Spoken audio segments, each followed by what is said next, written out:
ever standing start coming your way.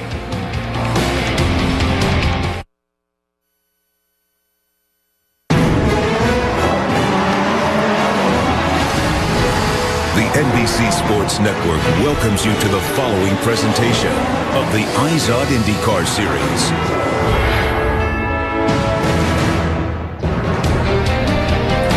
For the second time this season, the IZOD IndyCar Series has traveled outside the United States.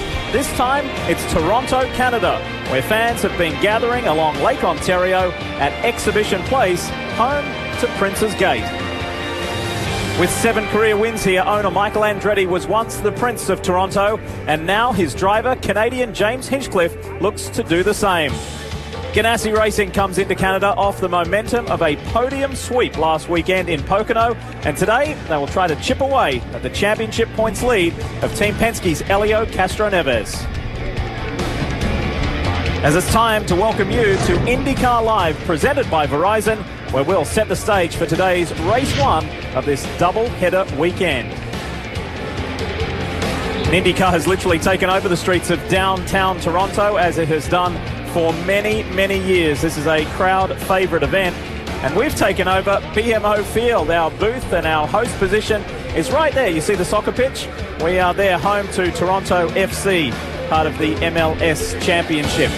Hi folks, Lee Diffie with you here live in Toronto, and including today's this weekend's 2 double-header races, we've got 8 left this season. You'll see all of them here on your home of open wheel racing, the NBC Sports Network. We've got 7 street or road courses, finishing with the finale in Fontana, California. Now, this is the second of 3 double-header race weekends in 2013. We had Detroit, here we are in Toronto, and we look forward to the final one on the streets of Houston later in the year in October. There could be a massive championship swing here this weekend. Twice as many opportunities for points. It's going to be tough, and there's also a little bit of extra cash on the line. If somebody won Detroit, they would have walked away, both races at Detroit, they would have walked away with $50,000. They did, because Conway and Pagenaud split the wins.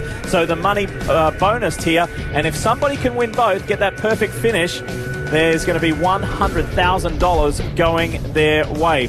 Now, as you can see, it's a beautiful day here today. However, that wasn't the case earlier in the week. On Monday, rain came down, and it came down heavy, more than 3.5 inches just in the space of a brief period on Monday afternoon. And they talk about the hidden rivers on the shores of Lake Ontario. Well, they came alive. But the weather is good, and everyone's ready to go racing. So, too, is Jan Beekes. And, Lee, of course, it's dry down here. When you talk about Toronto, you have to think about it's a driver's racetrack. 2 drivers who have excelled, Dario Franchitti and Will Power. Of course, Dario Franchitti has taken the checkered flag here 3 times, Will Power twice. They start 1st and 3rd today, but the most amazing thing to me, neither one has won a race this year. Kevin? Jan, there are 62 combined wins and 8 championships here on the front row. Sebastian Bourdais will be in this car starting second, has exactly half of those. He won 31 times in 5 years in Champ Car before going to Formula One, but since he returned, he hasn't run up at the front very often. Today is by far his best chance and his best start. Sebastian Bourdais could be back in victory lane today for a 32nd time. Over to Brian Till. Well, Michael Andretti has more wins as a driver here at Toronto than any other driver, but 2 of his current drivers doing pretty good this season. Ryan Hunter-Reay has 2 victories on the season. He's looking to repeat a victory here in Toronto, and James Hinchcliffe, hometown boy, he's got 3 wins on the season. He's looking to improve on a personal best here at Toronto of 14th. Lee? Thanks, Brian. Well, the last 4 races in the series have been on ovals. A 24-year absence at Pocono Raceway was ended last weekend. That in itself was historic enough. But Chip Ganassi Racing's boys said, you haven't seen anything yet. Left turn 4, IndyCar Racing returns to Pocono. The green flag waves, and we are racing. Oh, it's spinning hard into the wall. Contact on pit road between Ryan Hunter-Reay and Takuma Sato. And here comes the battle for the race lead. Now Kimball's got Dixon to his inside. Ganassi running 1, 2, 3 for the 30th time in his career. Scott Dixon gets the win. Kimball second. Franchitti completes the sweep, and the celebration begins. On the same day that Sebastian Vettel won his 30th career Formula One race, The 32-year-old Kiwi Scott Dixon won his 30th career IndyCar race and moves ahead of legends like Rick Mears and Johnny Rutherford to be 10th on the all-time wins list. Quite the accomplishment, Kevin. Well, Lee, Scott Dixon is certainly in rare air when it comes to that all-time wins list. What did you guys find at Pocono last week? Not just you, but the team. And does any of it transfer to what we have here this weekend? I think it was a combination of things kind of going our way, strategy-wise, especially in the race. I think if we had a caution with about 30 or 40 to go, it would have changed things maybe a little bit more. It seemed that Chevy needed to lean out a fair bit to actually, get the distance that we could. But it put us in a different kind of boat. We just had, more power at a better fuel economy than they could run. But, I think it always carries over a little bit. Everybody's, I think just feeling, they feel better. They want to come to the track. They're competitive. They want to race. You know how it is after you win. Hopefully it rolls on a little bit more. So I think for the first part of the Toronto weekend, it's been pretty good. Dario was quickest in most sessions, getting the pole and, qualifying 1 and then the number 9 getting in qualifying 2. So it's a good place to start from. I'm a little further back in race 1 and starting 5th, but I think we've definitely both got very good cars to try and put on a good show for Target Canada opening. Obviously they've opened this year, so it's good to see. Scott Dixon, definitely someone watch today.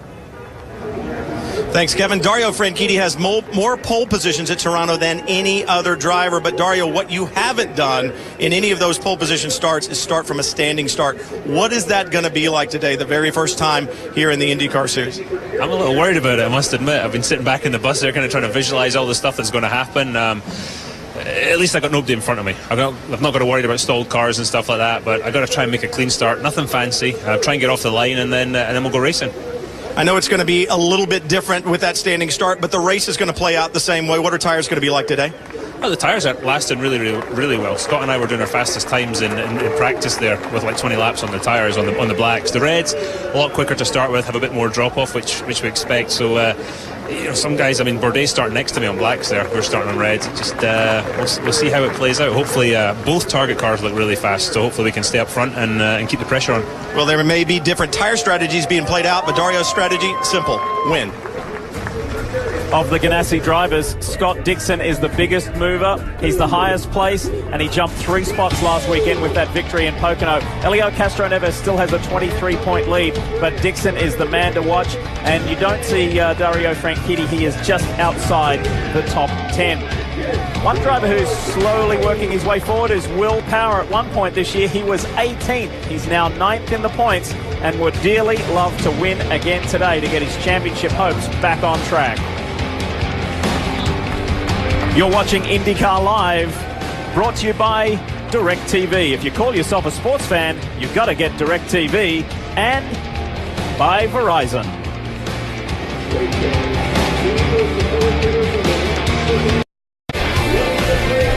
We're not sure who's more nervous, these guys walking around the top of the CN Tower or the 24 drivers who are about to attempt their first standing start in the IZOD IndyCar Series. On a beautiful day here in Ontario. And when we talk about Dario Franchitti, we talk about Will Power. 4 of the last 5 years, either of those drivers have been victorious here on the city streets. One guy drives a Honda, one guy drives a Chevrolet, one drives for Ganassi, one drives for Penske. In many ways, it's the sport's ultimate rivalry. And here on these city streets, they've enjoyed some really good times by themselves, and so not so good times together. The lights coming on in Toronto. 2007, power prevails. We go green in the streets of Toronto. Here comes the pass to the lead. Dario Franchitti started on pole. He will win the streets of Toronto. Now 14 laps to go. Will Power trying on the outside, and boy, does he get a great pass. The twin checkers will wave. Will Power is the winner. Green, green, green. Oh, the Chevy, unbelievable. The championship contenders. We hear from race control that Dario will not have to serve the penalty. Full course caution. He got hit from behind. Yeah. The driver second in the championship is going to have his second straight DNF. He survived a wild afternoon of crashing, and Dario Franchitti is the winner. really disappointed in Dario. They always race him clean, and he always races me dirty. If he's pissed off, he's quite right to be pissed off there. Always count on in Toronto is fireworks, and of course Will Power has been involved in many of those fireworks. What do you think this racetrack, why is it so confrontational? Man, I think it's just the fact that you have that slow turn 1, which leads onto a massive straight, and you go into turn 3, and it's quite open there. So it always leads to a bit of biff and barge, and everyone pointing fingers at each other. But it definitely makes for a good race for the fans, and you can always expect there to be a lot of yellows and restarts at the end of the race. Well, you talk about restarts. What about starts? Remember, everything that Will Power just said now is going to amplify, because soon it'll be a standing start. Kevin? Sebastian Bourdais is going to start second here today. I don't think you saw that one coming. Where did it come from? I just threw a fast car. We've been fast in the first segment, then in Q2, then in Q3 we pulled one out at the end.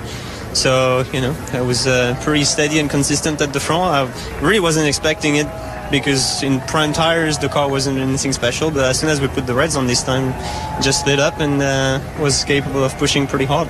I think everyone would consider you one of the greatest drivers of not only your generation but any generation, but it's been a while and it's been frustrating. So what's this mean, to have a chance to win a race again for the first time in a while? Well, I think last year we've had a couple of shots at it, but couldn't just make it happen. And just this year's been really frustrating because we just didn't have the pace. And hopefully it's going to be the turnaround again in Toronto. It's been the case for the last 2 seasons, so fingers crossed. Good luck today. Thank you. And that was a massive boost to the Dragon Racing team. Sebastian Bourdais putting that McAfee entry on the front row. There are 2 Canadians in the race today, Alex Tagliani and, of course, Ontario's own James Hinchcliffe. We'll hear from him when we come back.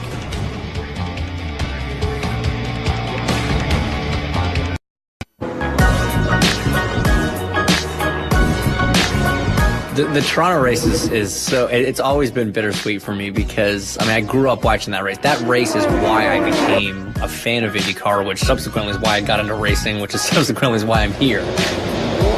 First one when I was 18 months old, and I've been to every single one since.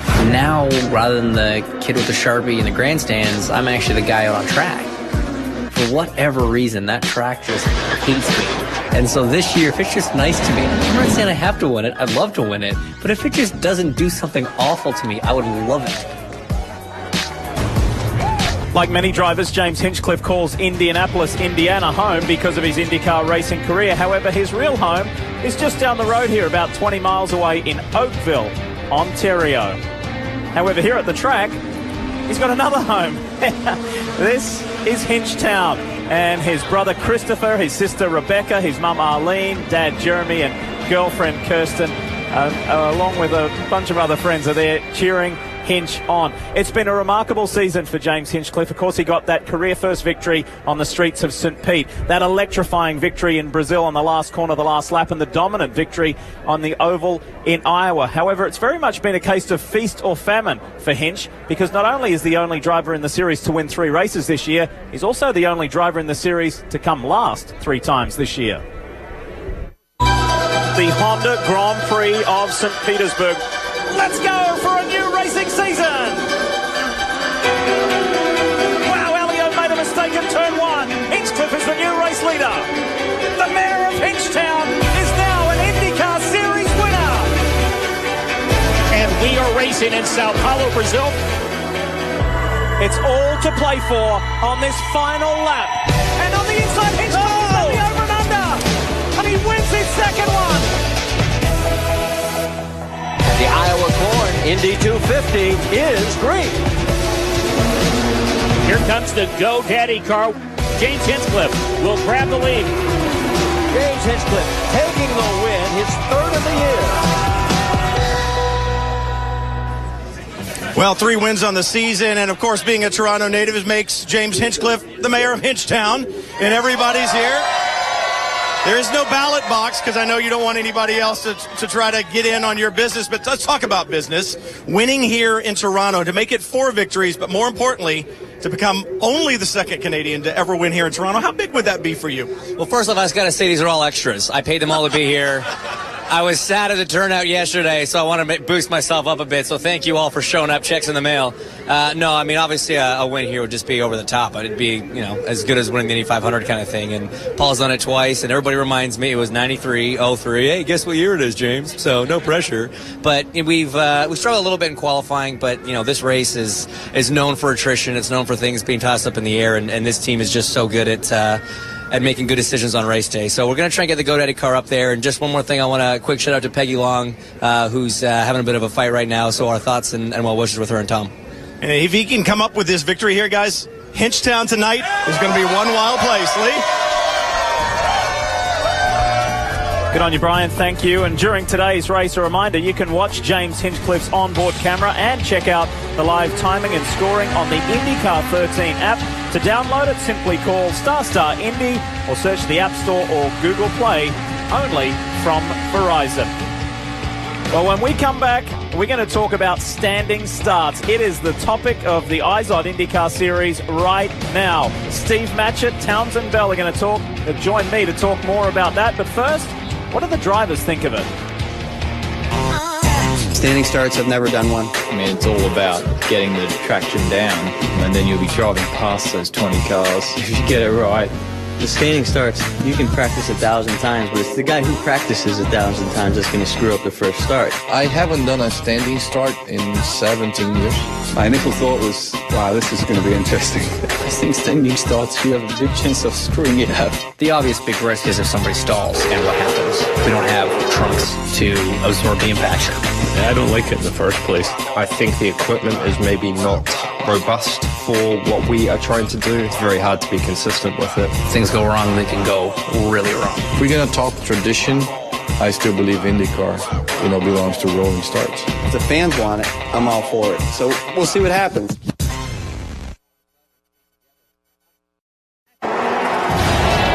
And we know that Panther Racing has this great Hire the Heroes program. And so part of this Boss Lift program with the New Hampshire National Guard was for all of us to come out here, get an opportunity to meet some of the folks out here and take a little ride around the track. It brings employers together to meet with the people that really have their finger on the pulse and know what these people are going through, and reach out to employers so that we can help them hire these folks and get them back to work.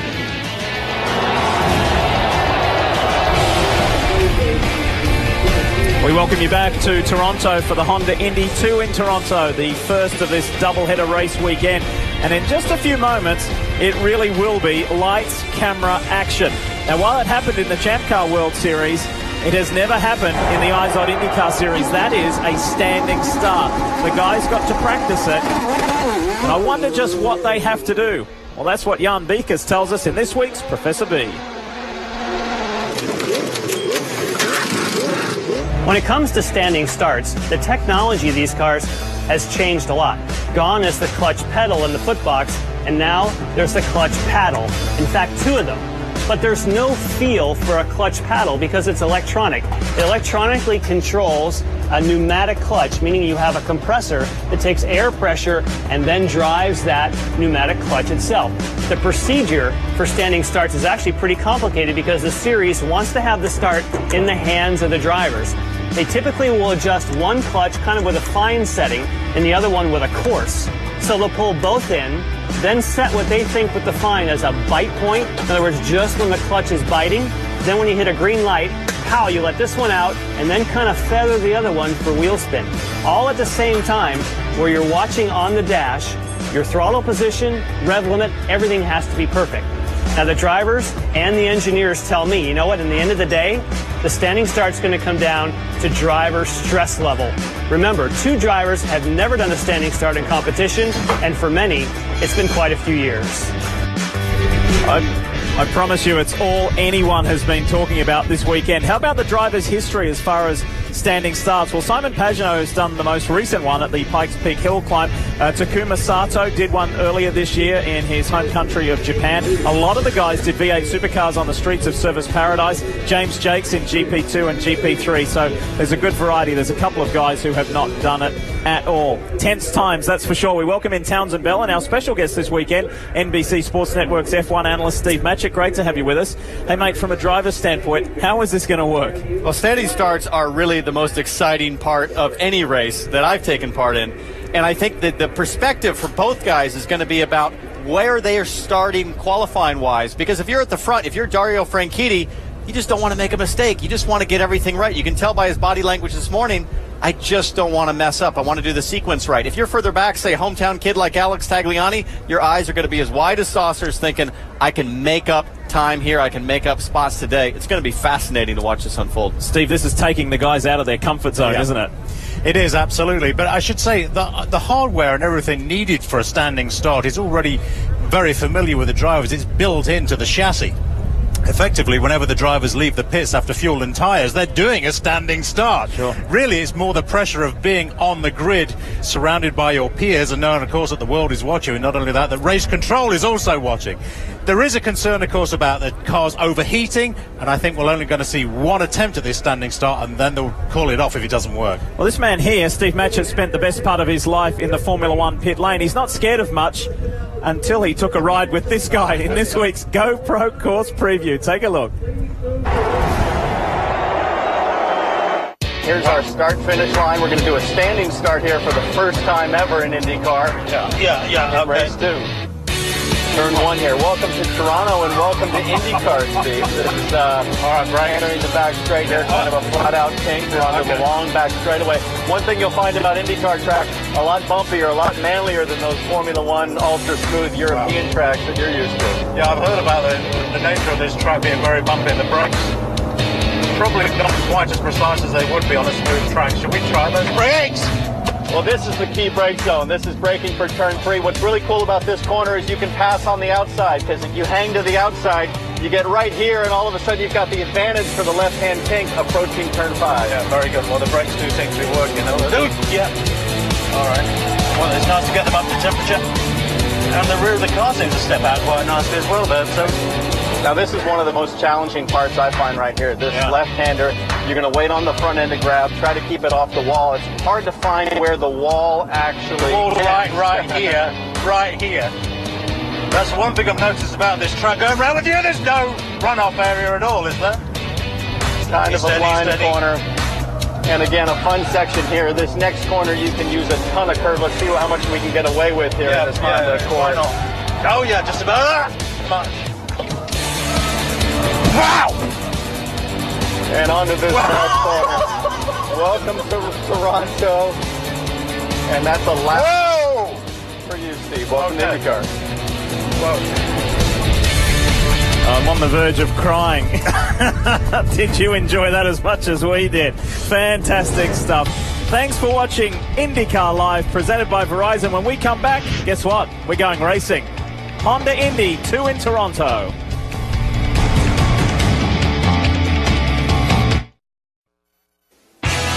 Last week, the rolling hills of Pennsylvania saw Andretti Autosport start strong with 3 of its 4 cars on the front row at Pocono. But when turn 1 hit, the likely domination began to fall apart.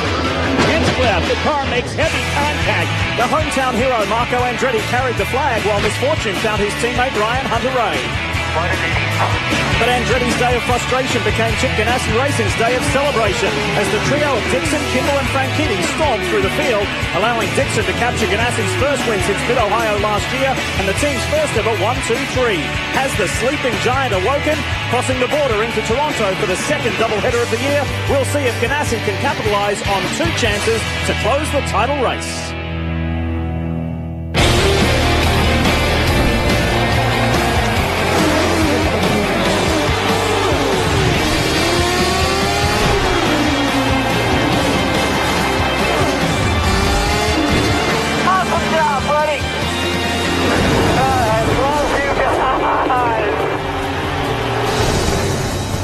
We could not ask for a better weekend to go racing. And guess what? The best part is we do it twice. This is the Honda 2 in Toronto. The IZOD IndyCar Series 12th round.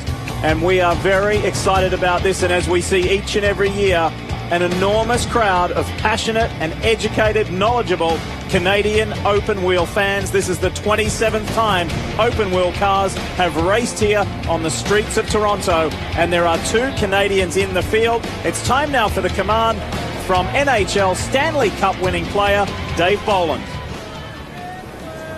Toronto IndyCar race fans, are you ready?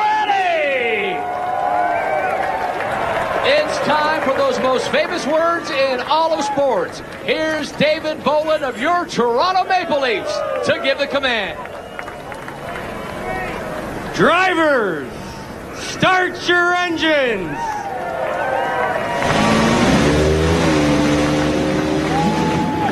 Think about the pressure on the 2 Canadians.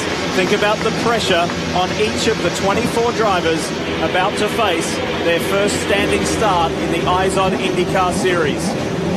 They know it's tense. They know they've got to get it right. Before we get going, let's check in with the boys one more time. We start with Jan Beekes. And Lee, one of the exciting things about working pit road is when the drivers fired up and lighted up coming off of pit road. Now all 24 are going to do it at the same time. Consider the top 3 qualifiers have not won this year. And look at the front row. Honda versus Chevrolet. We'll find out which engine and which driver got it right. Kevin? Ryan Briscoe is again in the Panther car this week. It's been a good week. He won in the sports car at Lime Rock last week. We're hearing he's got a really good chance of being in this car full-time next year. And we also learned this week that he's going to be a father for the first time. He and his wife Nicole are expecting a baby girl. Down to Brian Till. Well, James Hinchcliffe may be looking for his first victory in his 3rd start here at Toronto, but it's not like he doesn't know this racetrack well. 26 times he's been there. That's every year that they've raced Indy cars in Toronto. James Hinchcliffe has been here. Robin? Brian, the last time we went street racing and had a doubleheader, it was the Mike Conway show. He introduced himself to his crew on Friday, kicked everybody's butt on Saturday, and finished 3rd on Sunday. But today he's starting 20th. He's had a miserable weekend. He can't get a hold of the racetrack, but it's a long race. We'll see what happens, Lee. Thanks, Robin. And it's not a very long racetrack. It's only 1.7 miles. But Townsend, this gives the drivers, whether male or female, a real challenge. It's a massive challenge and always a great race here. Let's take a look at a lap at Toronto. This is the raciest street circuit on the schedule, and the drivers are constantly tempted to pass in 3 areas.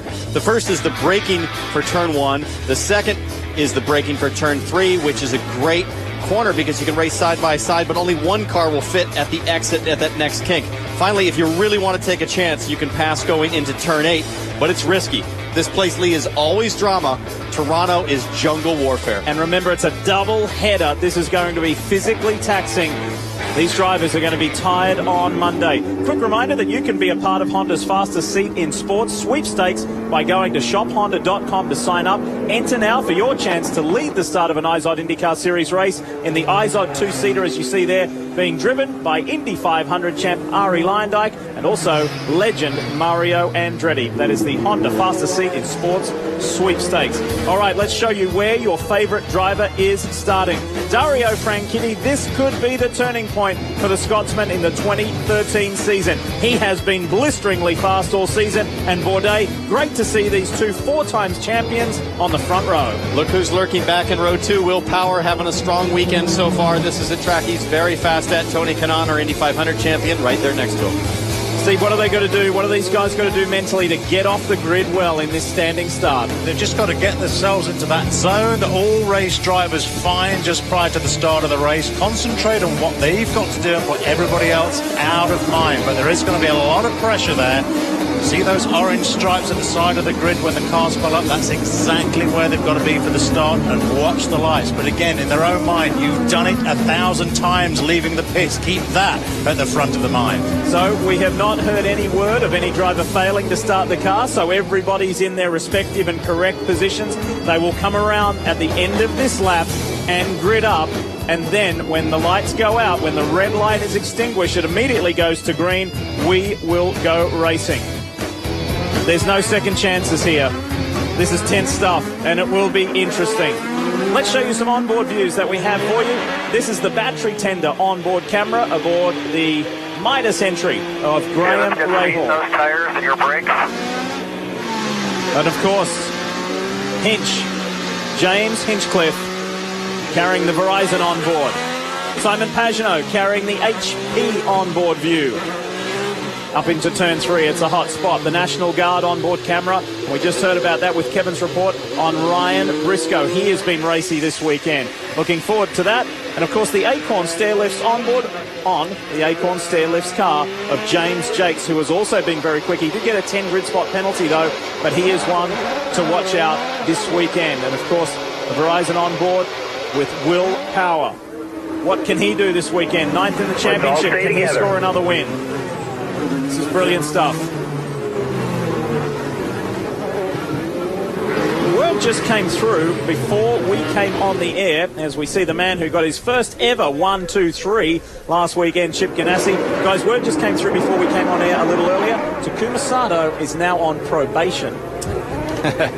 I'm not even sure what that means anymore, but he's been pushing hard the last 2 races. He stepped over the line clearly at Pocono on that pit lane exit. But I'll tell you what, if there's ever a time to make a mistake, it's going to be here. I can't believe only 1 warm-up lap. Normally we get 2 or 3 to warm our tires, get the pressures, get the ride heights up. 1 warm-up lap, standing start. This is going to be wild. And it's a formation lap, as we're calling it now, for this standing start. And what the drivers need to do right here is get heat into that carbon clutch. Remember, during the pit stops as the race develops, the clutch is hot. But now for this standing start, the clutch, the composite carbon clutch, needs to be up to racing temperature. Remember, this has happened in the Champ Car World Series, never in the IZOD IndyCar Series. You'll see the red lights on the right, they'll climb, they'll ascend, and when they get to the very top, so long as everyone's in their respective spot and correct, as soon as they go out, we're going racing. It's an all-star front row with Dario Franchitti and Sebastian Bourdais, 2 4-time champions in open-wheel racing, ready to go. I see a yellow flag. I see an aborted start. Yellow flag. Aborted start. This is an aborted start. Pace car dispatch now. Pick up the leader, car 10. Car 10, you have the field. Let's move out, please. Let's roll the field out and meet the pace car at turn 2. Everybody, let's roll out. That's really a shame. What this means is we're going to go to a rolling start. If there's an aborted start, they do not grid back up, so they are rolling now. One of the reasons for that, looking around the equipment, guys, the coolers on these cars are simply have been designed for a rolling start, and the teams and engineers are concerned that for a second standing start, even after another formation lap, you can get into an overheating situation. There is a disabled car on the front straightaway. Newgarden. Yeah, that's they're going to restart reason. him here. Yeah. So Joseph will go to the back of the field and start, and we will go back to normal. We will go to the default position of a rolling start. Well, what a shame. We were looking forward to that. We're excited. The drivers were a little bit nervous about it, but it would have been interesting. Yeah, it would. Joseph Newgarden stalled. We saw him there on track. All the way in. But that was nowhere near that vacant grid position, which was right up the top. So somehow I think that the drivers got shuffled out of position. I wonder whether or not, guys, we've just been talking about the drivers trying to get heat into the clutch. I wonder whether or not this is a problem with too much heat into the clutch. It's just not letting me go, guys. I don't know why. Yeah. Well, it's just what speculation. Do you want me to do here? I would suggest that the clutch is overheated probably by trying to get too much heat into it. Perhaps it could be some sort of electronic issue. It's so frustrating as a driver. It's like you've done it 1,000 times. You pull the clutch in, you give it gas, you release it, it's supposed to go. And you can tell in Joseph's voice it's certainly not responding in the manner he's used to. Now, one of the questions that was asked this morning at the drivers' meeting to Brian Barnhart, normal race director Bo Barfield is not with us this weekend for personal reasons. He'll be back, but Brian Barnhart is at the helm this weekend, and there were lots of questions from the drivers. One of them was, what happens if we go into an aborted start? And Brian Barnhart was very quick to say, once we go into the start procedure, the race has begun. So technically the race is underway. We'll see them get going. You'll see the flag waved, and we'll get going once we get things sorted out with Joseph Newgarden's car.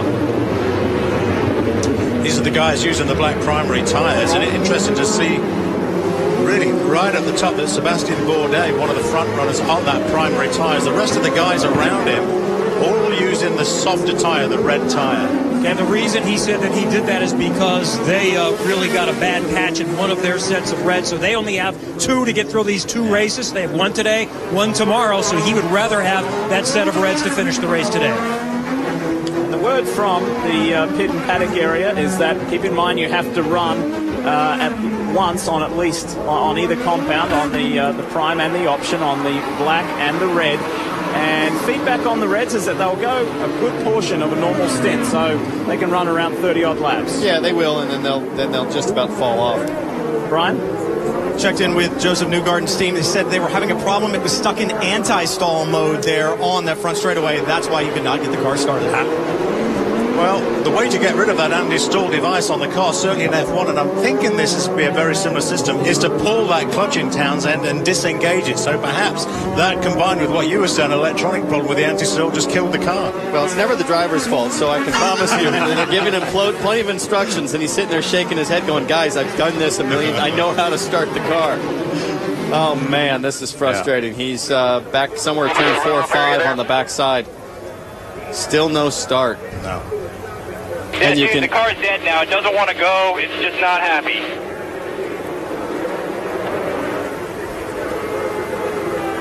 Look at him. He's crossed his arms. He's like, this is ridiculous. 10-4, they're going to send the safety truck and pull you to pit lane here.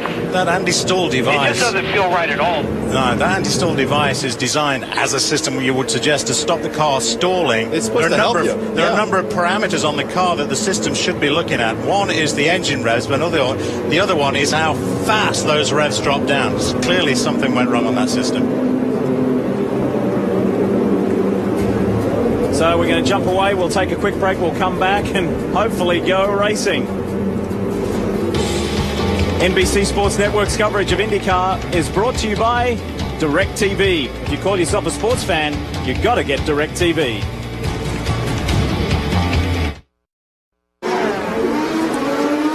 Back on the streets of Toronto for the Honda Indy 2 in Toronto.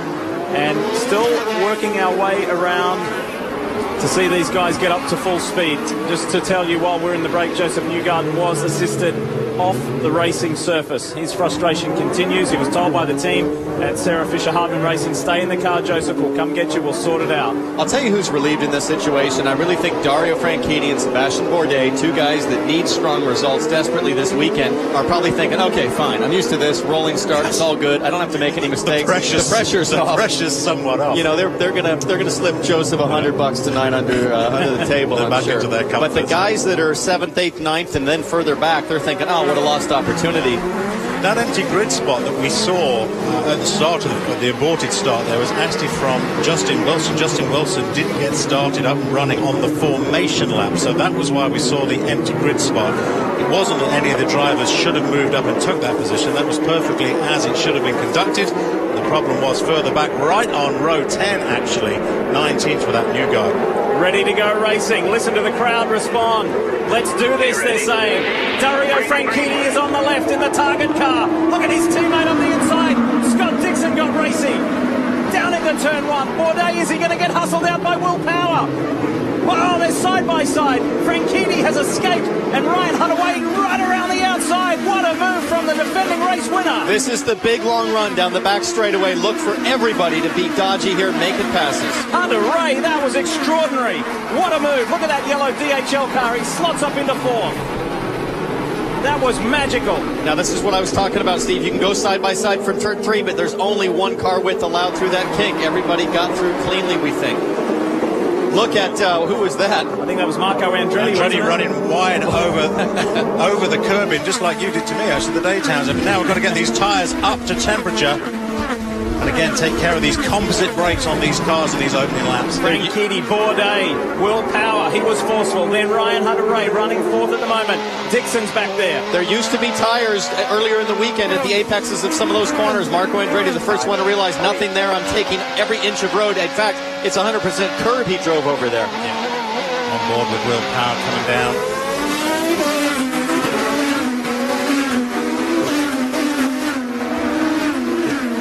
This is where they really get to stretch their legs. Dixon, Castroneves, Andretti on the push-to-pass button. Early. The Target cars have been great this weekend. Look at Dixon on Canaan. Up into turn 3. Is Tony going to allow it to happen? No, he's not. He fights back. Yes, Great stuff. That's what's so great about this racetrack at Toronto. If you go side by side there, you're on the inside for the next kink, and you stay outside in the hairpin. Boy, this is a difficult track, isn't it? It just goes to show that you do not have to relinquish that position. You can fight all the way up to turn 4. We've seen many collisions there. We've seen altercations, but also good racing like that between the Indy 500 champ, Tony Kanaan, and Scott Dixon. The Target drivers, I think, have probably the best balance over the course of a long run. You can see the anxiety in Dixon. I need to get around now. So he's going to hold back here on Kanaan. Going to focus on a really good clean exit right there. Not super close, but it's a long straightaway. Let's see if he gets a toe. The order is Frank Keedy with a 1.1 second lead over Sebastian Bourdais, Power, Hunter Ray, Kanaan, Dixon on the button again. Neves. Kanaan defends to the inside. Now Dixon's on the outside. He could have the advantage in the kink here. He gives it a shot of gas. He's got the pass. Wow, he's back again. Well done. That's very cool stuff by both drivers. It's very close wheel-to-wheel stuff, but it's intelligent racing. Absolutely. And at the apex, Steve, you've got a concrete patch. When you're wide, you're on asphalt. You're actually at an advantage, but driving more distance. I think you're absolutely right. We've seen that all this weekend, haven't we? That concrete, the grip level just goes right down, runs away with the car, can cause a lot of understeer on the car. You want to try and avoid that concrete if you can. It is getting faster. The track is certainly rubbering in from when we first arrived here for this race weekend. The sun has been out. We've had no rain. More and more rubber has been down on track, and grip is improving. Tell us more about Dixon, Kevin. Well, we shouldn't be surprised. He's moving his way towards the front. He may have only started 5th, but remember, in this morning's warm-up / qualifying for tomorrow, he was the fastest. He said he was just as good yesterday, but he made a mistake in Q3. And here he goes again, taking a look on Hunter Ray, I think. Using that push to pass again with effect. 2 passes in 2 laps. Heading up towards the same part of the track. Scott Dixon on the move. Incredible. Made that look incredibly easy, didn't he? He's up to 4th. He's got a 2.5 gap to Will Power. It looks like Frank Keedy and Bourdais have settled into a pace where they're going to try to manage tire wear. Yeah, absolutely. Remember, these guys, Frank Keedy and Bourdais, on different tires. Dario Franchitti on the red tyre. The softer tyre will give more grip but is less durable, as we're seeing all sorts of racing series. And Sebastian Bourdais doing exactly the opposite on the black tyres. They're harder. 8 laps complete. Everything looks good. Less grippy but more durable. So Sebastian Bourdais' job now is to hang on to Dario Franchitti. Do not get that gap opened up. And it looks so familiar to see that Target Chip Ganassi car out in front with that famous and familiar helmet of Dario's. However, this is only the 2nd race that Franchitti has led this year. He led 27 laps at Long Beach earlier in the season. He's had a good record here. He's been victorious 3 times. And now Dario is in a position that he's familiar with. Clear track ahead, and he's into his rhythm.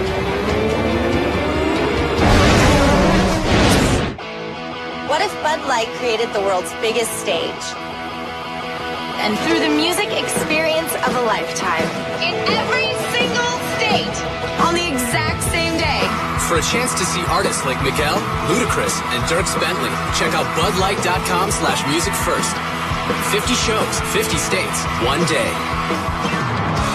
Here we go.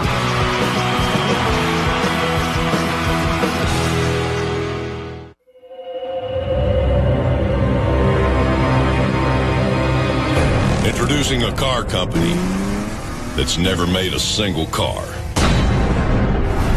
Legendary durability. Impressive mileage.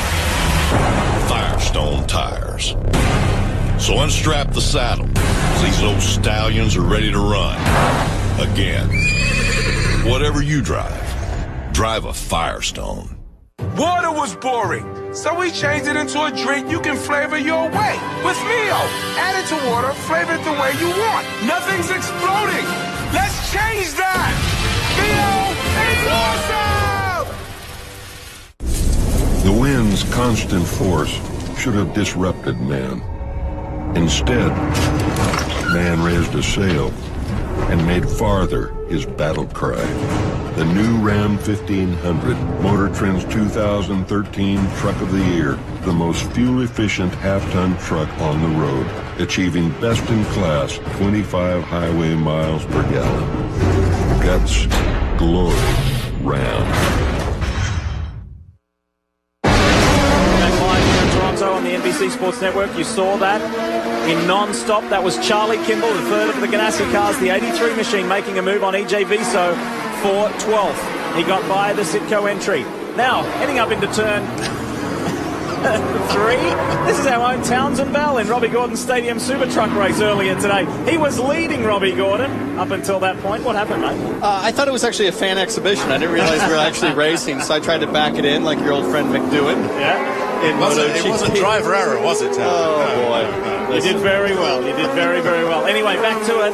The biggest movers in this race so far, Graham Rahal, Mike Conway, Charlie Kimball, they've all made up 4 places. Now, Robin Miller, did you get a chance to see Townsend in that Stadium Super Truck race? He was impressive, a lot more so than Jimmy Vasserly, who tried it this morning.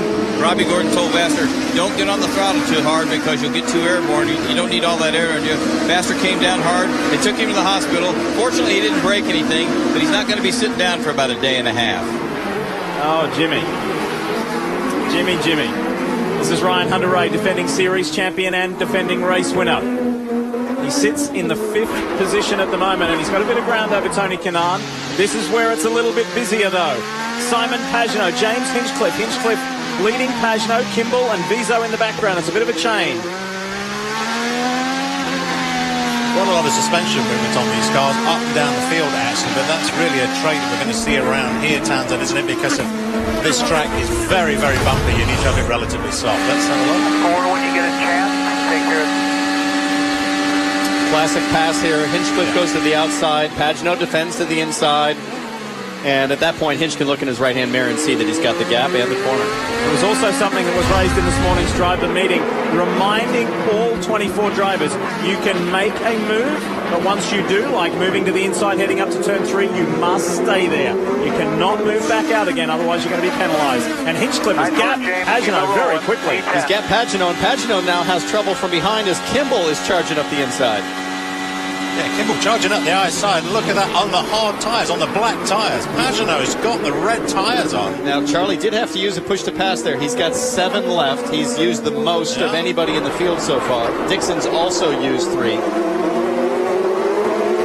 Again, you see these cars looking around to try and find the best line around here. They're still struggling for grip on that concrete, despite the amount of rubber that's gone down on track. Steve, I'm watching the lap times, and at this point, it looks like we might already be at the point where the crossover of the red degradation and the black consistency is just starting to intersect. Yeah, I think you're right. Absolutely. That gap between Franchitti and Bourdais has been around a second from the start of this race. It went down to just under, now down to 0.8. I think you're absolutely right, Townsend. I think those harder tyres are now coming into their own in terms of durability over the grippier red soft tyres that Franchitti's using. Charlie Kimball, fresh from that podium result last weekend in Pocono where he finished 2nd, the same spot where he finished here 1 year ago. He pulled off a terrific move to grab that spot and go on and get a podium. And look at this. You couldn't ask for more of 2 star drivers at the front of this field, and Bourdais has caught Franchitti. Yeah. You got 2 guys who have won 4 open wheel championships each, guys who have driven everything from Formula 1 to NASCAR to Le Mans to the Rolex 24 at Daytona. There's nothing these 2 drivers have not done. And here they are at the head of the field. Yeah, 14 laps completed. We're just here. We're into lap 15. A little earlier on, we heard a radio message from Sebastian Bourdais' crew from Dragon Racing asking him about the balance of the car. Right with you. Then Power and Dixon are a little back on them. On these harder tyres, on the black tyres, and Bourdais' response was terrific for him and his crew. He said, it's fine. The car's working absolutely fine. Which is exactly what his crew will want to hear. It is not what Franchitti will want to hear. Well, it seemed disadvantaged for Bourdais at the start based on Jan's report on the availability of reds, but it seems advantage Bourdais now. Yeah. We are 14 laps in. We got to kind of keep that distance lap count in mind in terms of red degradation as the race goes on. Biggest mover off the race in the Midas machine is Graham Rahal. He has made up 5 positions from his starting spot of 18th. He's the man on the move, Robin. Lee, I think what you've seen here is They've really struggled. They've had 2 good races all year, and guess what? They're probably going to make a change in the engineering staff before the season's over because they got to do something. This guy's hasn't forgotten how to drive a race car, and he was in the Fast Six all the time just a couple years ago. Sure, his confidence is hurt, but I think Bob Rahal is looking to make a change sooner than later. Well, and what's happened as far as the team is concerned, James Jakes was the faster of the 2 drivers all weekend, but had to take that 10 grid spot penalty for an engine change. Graham Rahal has, in fact, got around James Jakes, and he's taken off. But that's the thing here is that, yes, Graham might be a little unhappy with his engineering, but he's got a teammate, Steve, that is getting the job done. And if you bolt those settings identical onto Graham's car, We've asked the question. Graham says, "Well, I don't really like the balance and the way it feels." Well, sometimes you got to just bolt it on and sit up and drive. What we've got is what we've got. There's not an awful lot else you can do. It comes to the point where there's nothing else you can find in the car. You have to put it in the driver's hands. And I've been in those situations before. It can be frustrating, but sometimes you just have to say, "I got to just man up here and get it done." The other thing that Graham Rahal is working for him this weekend is a new engine, guys. He lifed out the last one, got the 2,000 miles out of it, so he's got a little more horsepower underneath the bonnet of that chassis this weekend. That's going to be big, and you see Joseph Newgarden being pushed back onto pit road. And Mike O'Gara and the guys from Sarah Fisher Hartman Racing have said, we're not going to give up. We're going to fire this thing up. We're going to get young Joseph out there again and compete in this race. Meanwhile, up front, look at this. Bourdais is as close as he has been to race leader Dario Franchitti. Yeah, it is now under just 0.548 last time through, timing and scoring. These guys are close. You know what kind of a year it's been for Sebastian Bourdais? His best result is 11th, and 4 times he's finished 20th or higher. It has been a miserable year for the man born in Le Mans. And this guy here, Dario Franchitti, he's looking to turn things around as well.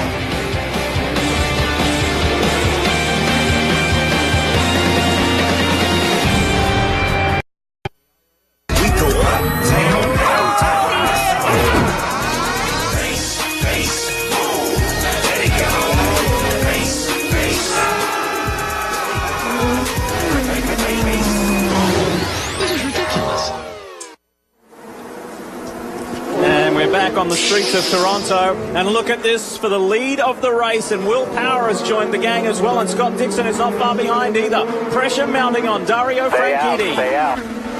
Wow, it really is mounting. That gap has come down and down and down. It was a second, 0.9, 0.8, 0.7, 0.6. It's now down to 0.3 on timing and scoring, but I think it's less than that right now in real time. And we have not seen the best of Will Power this year. Oddly enough, his race results have been better on ovals than on street or road courses, but this is where he thrives.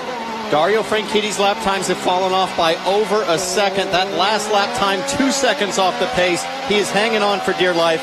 The rear tires have got to be completely spent at this point. You can tell he's driving so carefully at the apex power off. And Townsend earlier on, Dario Franchitti himself was talking about the quality of the black tires. Whoa! Saying the black tires are good to around lap 20.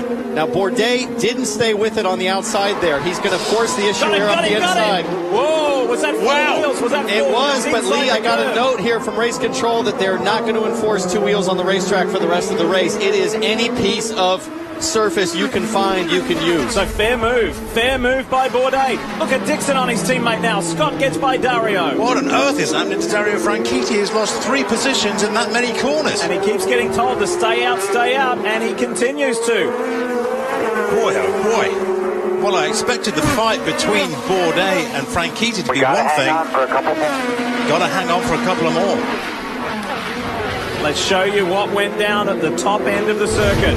Dario Franchitti leading until this point here. Watch the silver car, the chrome car of Sebastian Bourdais. Bourdais sticks his nose in, and he's got all of that curb to run now because he knows I can use every bit of it. Yeah. This is what it looked like for Will Power. Now here I thought Bourdais was actually going to stay side by side like Kanaan did earlier, but he hung back, got a run, and then just shoved it up the inside. Lucky that Dario did not turn in and take the corner as usual. Yeah. And Will Power just absolutely capitalizes on the move ahead. Why that move for first place was happening. Will Power thought, I'm going to have some of that, and pulled it off in fine style. That's Jay Penske, the son of Roger Penske, and it's not too often that Jay's team has led Dad's team. No, this is huge for these guys. It's a small team. They regularly punch above their weight, but they haven't so far this year. They certainly are now, and those black tires, Steve, are looking like the it's ones incredible. to have. Absolutely, it does. And again, several of the drivers saying, well, good to around lap 20 in terms of performance. That's not that the tires are dropping off. They're giving competitive lap times up to lap 22. It looked like Will Power charged for a lap or two, thinking this is my chance, and it could be that he's now found the end of the tire life there on the Reds. 1.6 seconds the margin between race leader Sebastian Bourdais and Will Power. It's the first time Bourdais has led since Sao Paulo, Brazil. Jan?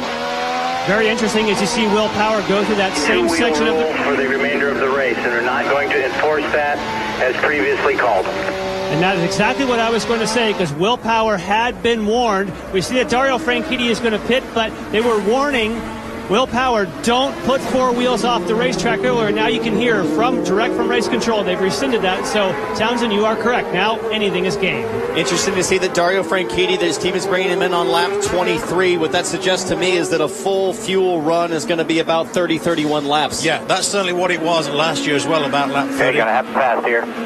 Brian Till standing by. Brian? 5, 4, Franchitti into his marks. He had been on the radio for the last 6 or 8 laps saying the left rear is absolutely gone. You saw the results of that on the racetrack.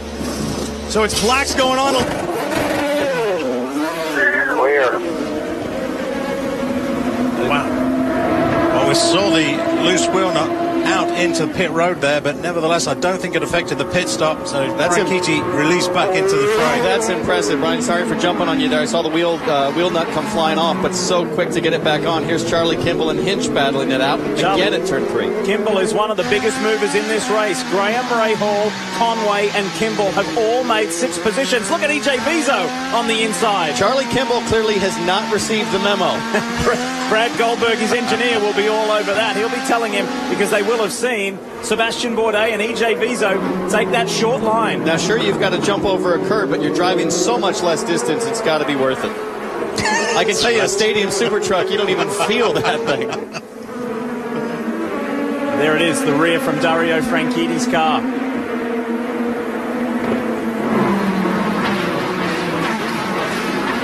So Hinchcliffe has been under pressure lap after lap after lap to try and hold on to his 9th place. He's behind Ryan Briscoe, just went through shot there. So it's Bourdais, Power, Dixon, Hunter-Ray, Canaan, the top 5. Then Marco Andretti, Castro Neves, Briscoe, Hinchcliffe, Kimball. Here's Graham Rahal, a man who also made up 6 positions. Okay, go. Strong laps now. So these guys are all pitting for black tires, Steve, now. Again, right around lap 25, which leaves 60 to go in the race, which suggests they went as short as they could to know that they could make it on fuel if it stayed green the rest of the way. I think that's exactly right. They were trying to push these red tires as far as they possibly can, and I think really in Franchitti's case, push them too far. Yeah. Really, you've got to be very careful what you're doing on fuel strategy here, because there's always the potential for yellow flags to come out around here. The tight nature. Ryan Hunter-Ray also now on pit road. Wide open here. And of course, anybody who's on reds is going to try and take that strategy. You can see he will go for the black sidewalls. You'll hear that rev limiter. The Chevrolets have a pit road rev limiter to make sure that they get a good pull away. And they got a lot of front weight. He stalls it. No, but it's back again. So the anti-stall did prevent him, but he still is not up to speed. Yeah, still trying to get that anti-stall off. I think you're absolutely right, Jan. Anti-stall problems, but nevertheless, back out Precious seconds on a green flag stop. You see Bourdais now carving through lap traffic. That was Simona Di Silvestro at the back of the lead lap. She's now 1 lap down. And again, a hiccup for Ryan Hunter-Ray when in a strong position. He was a top 5 car, and that time costly. We saw Viso stop, serviced well, and sent. Bourdais now boasts a 2.1 second lead over Will Power. 3rd place man Scott Dixon is in. Kevin's there. Dixon will hit his box. He's up near just about a third of the way down. They are going to make the change and get 18.5 gallons of Sunoco fuel. The car has been solid so far for Scott Dixon. He will have to weave around Tony Kanaan. Dixon is out, Jan. He does, and Tony Kanaan is also on the similar strategy. They expect no changes on the car. We saw a lot of front wing for Ryan Hunter-Ray. Oh, but they're waiting on the fuel. The fuel's not flowing. That's Jimmy Vasser on the radio saying they had to wait for fuel. Boy, That's 2 in a row of long delays on pit road. A green flag stop with a delay like that, we are talking multiple positions lost. You can't afford to do it, can you? You've got to have very, very clean fuel stops here. Dixon took around 6 seconds of fuel. We're trying to guess roughly the number of laps in 6 seconds, around 24 to 30 laps. I'm not entirely sure. When that fuel hose hits the coupling, you've then got to sort of guess when the fuel flow stops. They're not pressurized rigs, they work just on gravity. And the Panther machine of Ryan Briscoe. He's had a solid weekend. At the moment, due to pit stops, Ryan runs in the top 5. And here's the crowd favourite. James Hinchcliffe is in the lane. You can hear the crowd in the background. They're willing him on. They've seen mistakes on pit road. He needs to have none. A little bit slow getting the right rear off, but so far so good. As long as you beat the fuel. Wow, the fuel is fast. Clear. Very nice job. Okay, let's giddy up here. Giddy up. Same thing for James Jakes. Waiting for fuel for Jakes. Clean for him as well. That's what you need. Nice work from the Hinchcliffe crew at Andretti Autosport. Meanwhile, have you seen this picture before in open wheel racing? Sebastian Bourdais out in front and increasing his lead. 2.8 seconds now. I'm watching his lap times. They're still holding now. Will Power is in. Now, when he finishes this stop, where he comes out, it's the race with Scott Dixon. Around Sean. We're the second group here. We're the second group. Around him. 3, 2, 1. You're listening to Tim Cindric on the radio. That is traditional for Penske. They walk them all the way through on the radio. They easily beat the fuel. Very nice stop for Will Power. That's the way you want to get it done. Marco Andretti comes in, and he's led the second most laps in this series. Hadn't won a race yet. They're putting in blacks. Briscoe comes in. Marco says everything's fine, no changes. He's coming out. Here comes Will Power. He's going to beat him out, boys. Wow! Nice stop from the Andretti crew. That's Helio Castroneves that Marco's racing with out of pit lane. Will Power was already there. Here comes Hunter-Reay. This is Briscoe and Viso going at it. Cold tires, Steve. No tire warmers here, bud.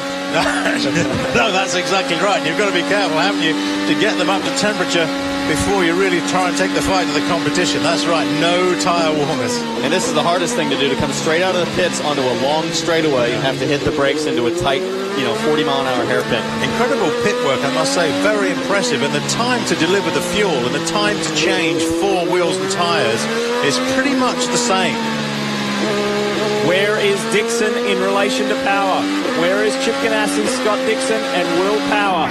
That's the question we need answered. And also, just when, how much longer is Sebastian Bourdais going to run before he pits? He's getting very, very close to coming in for his first stop of the race. Here's Will Power, clear track ahead. He's clear track ahead, and he is 3 seconds ahead of Dixon, and that's where Will Power is exceptional.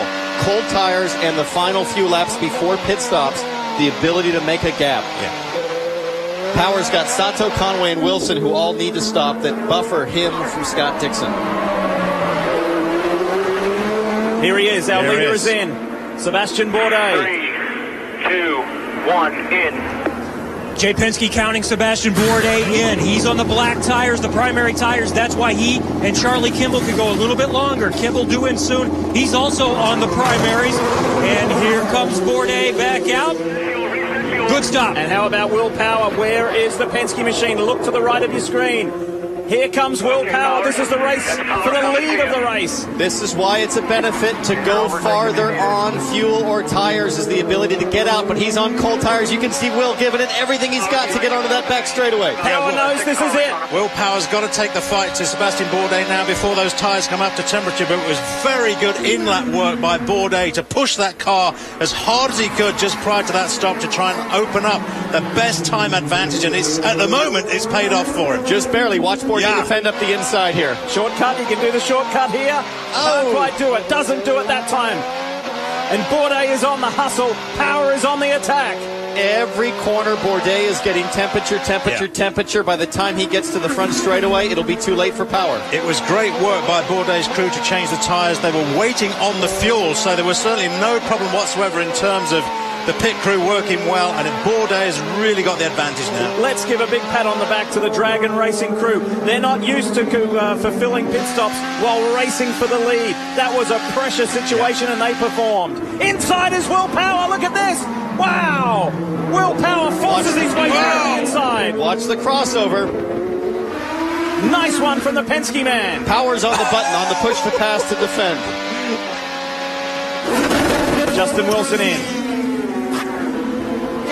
Wow, can you believe how fast it changes? I was just giving props there to Sebastian Bourdais and his crew for doing all that work, and bang, it's over in a second. Well, Power was pulling off braking moves like that at Detroit. He was spectacular, but he didn't have anything for Mike Conway. That was very Detroit-esque. Awesome move from Will Power. Yeah. That to me is Will Power saying, I'm sick and tired of not dominating these street circuits. Let me show you how it's done, buddy. He goes into a zone of his own on a street course, that is for sure. Behind those guys, Charlie Kimball comes in, Bourdais, Dixon, Franchitti, and Hunter Ray. Charlie Kimball goes longer than everybody else, but he didn't just get to the front because of going longer. He picked up at least 5 spots before the cycle of pit stops began. He wants a little bit more air pressure this time. This is the longer stop. They couldn't get the fuel hose engaged all the way for a moment, so a couple of extra seconds for Charlie Kimball, 11.6. Yeah, there it is. It's just a couple of seconds. That's all it needs. You've got to be very precise on the engagement of that nozzle to make sure the fuel will flow. And the positioning, Townsend, of the car and the driver to get that point absolutely spot on is essential, because the fuel guy can't move. He's restricted by the hose itself. Look at this fight further back in the top 10. Andretti, Castroneves, Hinchcliffe. The fight's on here. And look at how costly that stop was for Tony Kanaan. He's in 11th, Townsend. Here's Marco knowing that Charlie's on cold tires, trying to stay to the outside. He gets bottled up because Charlie runs wide. Now Castroneves has got the advantage to the outside. Let's see what happens. This could be close.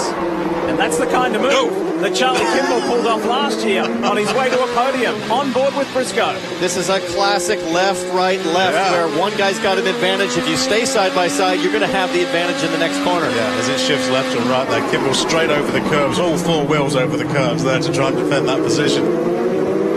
I love that apex in turn 5 now, because it's sort of an option. That's right. You can Baja if you want and drive shorter distance, but you're going to be in the air half the time. So the revised order. Oh, look at this. The fight for second. Dixon on Bourdais. Bourdais has the inside. And all while this has been going on, Will Power has skipped away to a 2-second advantage. There it is. Yeah, and here is that battle between Bourdais and Dixon. As you shot of Will Power, pulling away nice, as you say, Lee. Where is the second Ganassi car? Dario Franchitti is 4.5 seconds back. This is sweet news for him, because that gap is closing with Dario back there. This could be a 3-person race for second place soon. There's your race leader, Will Power, in the Verizon Penske Chevrolet. Oh, Graham Rahal and Tristan Vautier. Oh, and that is in that single lane we've talked about after the apex of turn 3. There is really only enough room for one car. We've seen this so many times here at Toronto. No, because it's stalled. So under full course caution, drama here too for Takuma Sato. AJ Foyt Racing. Yeah, big drop into the gearbox. It looked like the rear wing was off the car, wasn't it? Well, maybe they've got a gearbox issue. Yeah.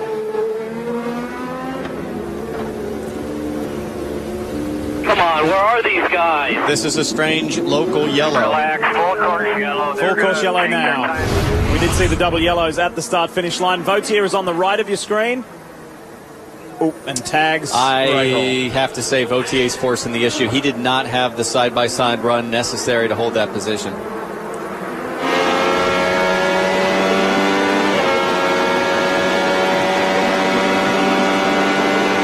Classic defensive move by Graham, right up the inside. Now here, Vautier, he's got a wheel on Graham, but he loses a little bit there and then tries to hang in there, and you just can't do that through that section. It's too narrow. Yeah. What a shame, after Graham Rahal was one of the biggest movers in the field in this race in the first 34 laps. Turning around.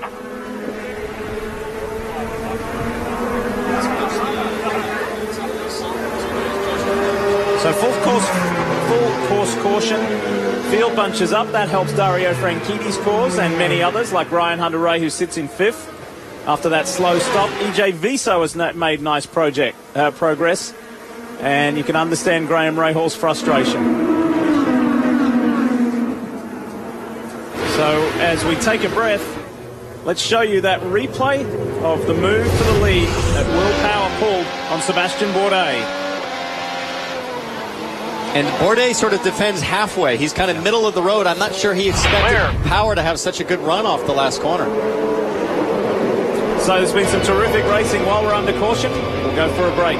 Back to Toronto right after this.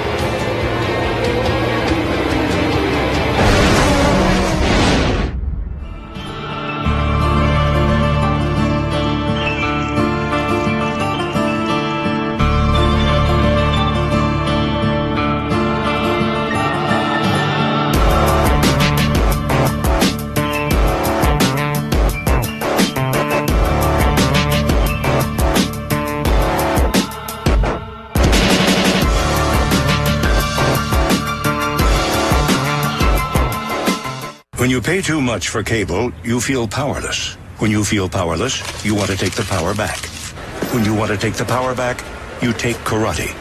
When you take karate, you want to use your karate.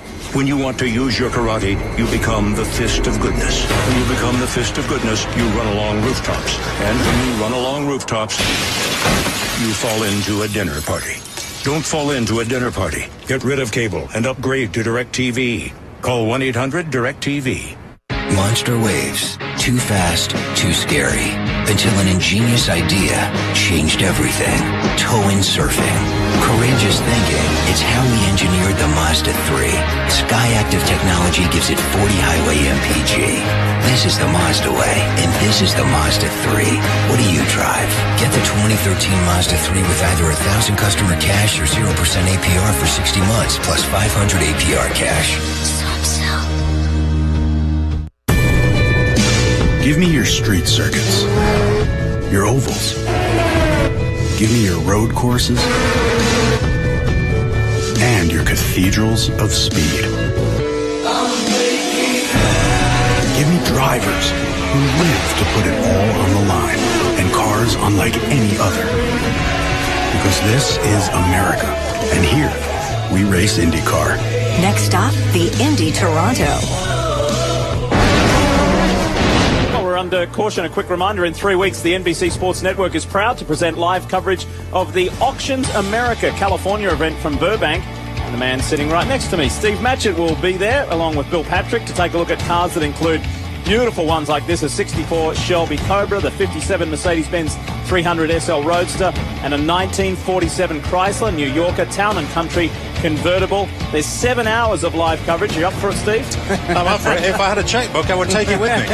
And that's on August the 2nd at 7 p.m. Eastern. That is the Auctions America California event. Some new programming to the NBC Sports Network. So, Power leads the way. It has been quite the race, and we're not even halfway there yet. Kevin? Well, Sebastian Bourdais' car is not as good right now as it was in the first stint. He thinks that they dropped the air pressures a little bit too much, so he was bottoming out a little bit just most recently when Power got the lead back. So we'll see what he has as we come back. As Lee mentioned, just not quite halfway through. It's been thrilling so far. Stay with us from Toronto. Race number 1 of 2 this weekend, the Honda Indy Toronto. Will Power looking for his first win of the season.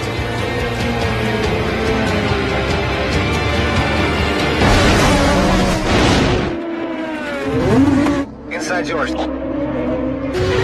turning around here. Keep pushing here, bud.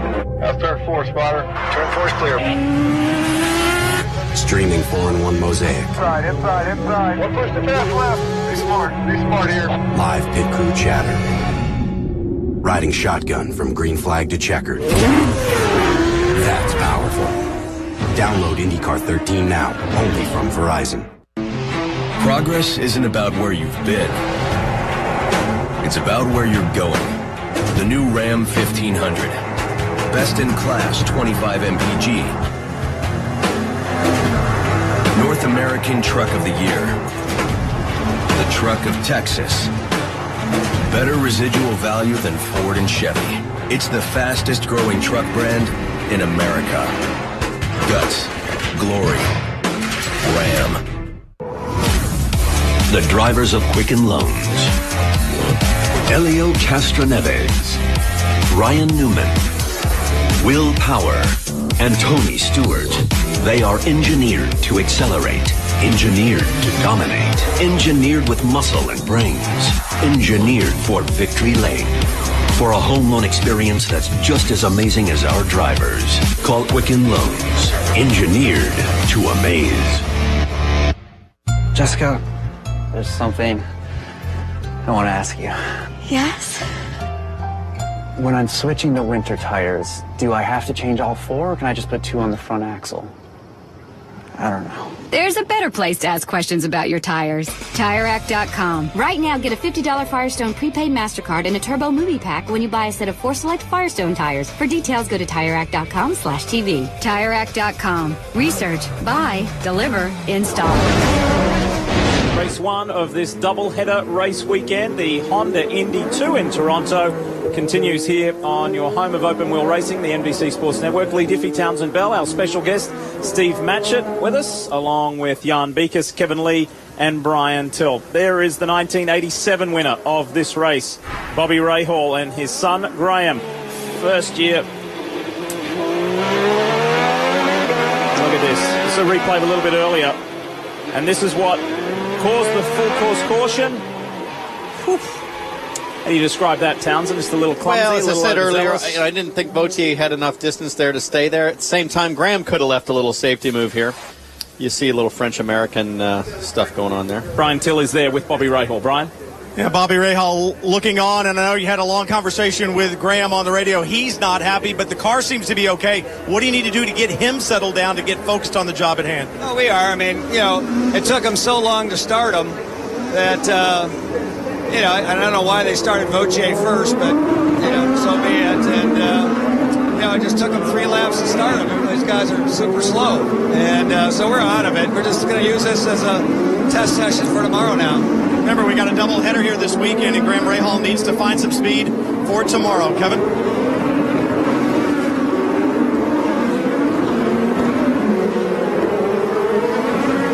Tom Wirtz is the strategist for Charlie Kimball. What's the game plan for him? It's working great so far. We're just trying to keep our pace up, stay where we're at, attack the leader. I mean, we've had a good run that first stint, and, we're on these reds now. We'll see how, everybody else was kind of falling off a little bit. We were kind of judging them, and so I think we're just going to hang in there and see what happens. Good luck. Tom Wirtz. Tom and engineer Brad Goldberg, quite the team, and they're pushing this man here, Charlie Kimball. This was here a year ago, and this is he and Graham Rahal going at it, and things didn't work out so well there. But he's fighting now with Simon Pagenaud, and these two went at it for lap after lap after lap, and then towards the end of the race, check this move from Kimball in turn 3. It was brilliant. Kanaan, Pagenaud, and then watch this. Thank Up you to very the much. inside. Charlie says, thank you, I'll just slide on through here. And to make 2 in 1. And then, of course, more recently, last weekend, Charlie was second in that 1-2-3 for Target Chip Ganassi Racing. Paired up, pace cars are in. Finally, the pace car is off the track. Look at those Ganassi cars ready to pounce. Everybody's ready to run. It's Will Power who will see the green flag first. Let's go back to racing. Bourdais on the outside. Franchitti, Dixon, they're in there. Kimball is on the inside. Hunter Ray has the middle slot. Little contact there between Hunter Ray and one of the Ganassi cars. On board with our leader. Bourdais really pushed the issue straight at the restart, but he's dropped back now. And he's under pressure, Steve. Big pressure on the way up to turn 3. Scott Dixon on the inside of Sebastian Bourdais. Got it done. I think Sebastian Bourdais will be complaining again that the tyre pressures are too low. He was saying that the car was perfectly all right on that first set of tyres. Oh, this is not good. 3 wide trying to go through that cake. Look to the inside. Oh, Hinch takes the shortcut. Nice one. There's Kimball on the outside. These two guys who have made good progress. But nobody more than Charlie Kimball, who's made up 9 positions from his starting spot. Back up front. This is for 2nd, 3rd, and 4th. And all the while, Power's been able to escape again. It's helpful that the guys behind him have to battle. Scott Dixon impressively pulling off that pass without using any push to pass on the back straightaway with Bourdais, but Power is trying to put his head down and check out. Now that long yellow really helps Bourdais here because he still has to run the red tires, and it shortens the final stint for him that he's got to stay on reds. Yeah, shortens the final stint. And again, we understand that there's a possibility that Dragon racing engineers drop the tyre pressures for Sebastian Bourdais, and that could have made the car balance fall away from Bourdais, and the bottom of the car was bottoming in too much, and I think that's what's catching him out now. I think that was the advantage that Dixon had on him. That was Tristan Vautier performing a drive-through penalty for avoidable contact. Has Kimball got a problem? Kevin. They feared there was something broke or bent on the left rear. The tires were out. The crew was ready to go to assess it, but they just changed their mind, so Kimball is going to stay on track for now. Look at the Andretti Autosport teammates going at it. EJ Bisso in that Sitco car and the yellow car there of Ryan Hunter-Reay. That is Tony Kanaan right behind, and then Charlie Kimball, the car, the driver we were talking about. Everything seems to be all right now. Yeah. Put it in the hands of the driver and let Kimball decide whether or not the car feels safe. Yeah. A little bit of radio communication going on there. The green car in the background is James Hinchcliffe. He maintains his position in the top 10 in 9th. It's still Will Power, Scott Dixon, Sebastian Bourdais, Dario Franchitti. Let's enjoy the ride up Lakeshore.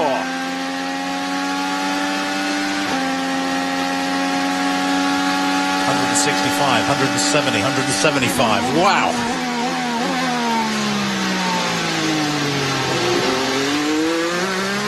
Listen to how gingerly you have to pick up the power there in that hairpin. It's a lot of respect to those rear tires.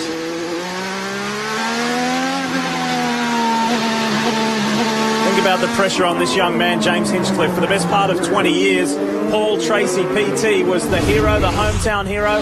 Now, that is Hinch's.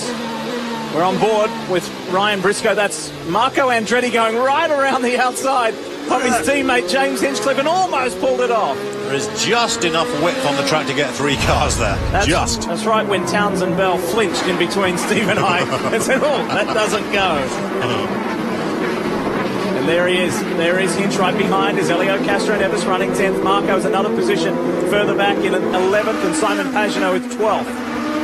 Only half a second. Here we go. This is it between Power and Dixon. Penske and Ganassi. The two monster teams, the power teams that went for so long this year without a victory, now are back on top. All weekend, I felt like Scott Dixon and Dario Franchitti had the strongest consistency over long runs, and we're about to find out if that holds true here. Will Power seemed a little tail happy on setup all throughout practice and qualifying. Scott Dixon, Iceman, cool as can be as usual. Yeah, Dario Franchitti was saying the same thing, that the car wasn't working quite as well on the blacks as it was on the reds, on the softer tyres, but nevertheless, all in all, that car is working very well. Hey, Lee, you know what? Scott Dixon, it doesn't matter if he wins a race or something breaks or somebody takes him out. He's got the greatest demeanor. You probably have to have that driving for Ganassi to start with, but he's been there a long time. He never gets too high or too low, and I think you see it here. And I think Will Power has really changed. He always had that maniac look in his eye that everything had to be, had all that pressure on himself. He looks like he's calmed down a little bit, too. I mean, he's been joking about, I'm an oval track specialist now. So I really think maybe Will's starting to just, chill out a little bit, because he was always putting so much pressure on himself. Maybe starting to act a little more like Scotty D. Well, remember Dixon all the way back at round 1, Robin, where he started something like 20th and worked his way right up to the final seconds of the race to 5th. I saw his manager, Stefan Johansson, at the airport that night in Florida, and he said that's the kind of drive that wins championships. And here is Dixon in the top 5 in the championship. He made up 3 positions last weekend, and this is only round 12 of 19 rounds. Dixon is nowhere near out of it. He is on to win this championship. What can Will Power do? It's only lap 46 of 85. So much more to come.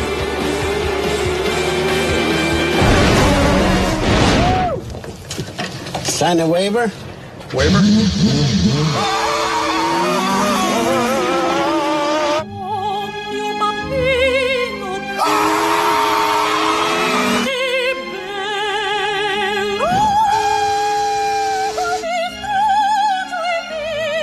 Two seats, one for you and one for racing legend Mario Andretti. The fastest seat in sports sweepstakes. Enter for a chance to start an IZOD IndyCar Series race at shophonda.com. Water was boring. So we changed it into a drink you can flavor your way with Mio. Add it to water, flavor it the way you want. Nothing's exploding. Let's change that. Mio is awesome! Your car may have been born in 1997, but give it a new set of Firestone tires, and it could feel like it's fresh off the lot. Whatever you drive a Firestone. What if Bud Light created the world's biggest stage? And through the music experience of a lifetime. In every single state. On the exact same day. For a chance to see artists like Miguel, Ludacris, and Dierks Bentley, check out budlight.com/music first. 50 shows, 50 states, one day. Here we go.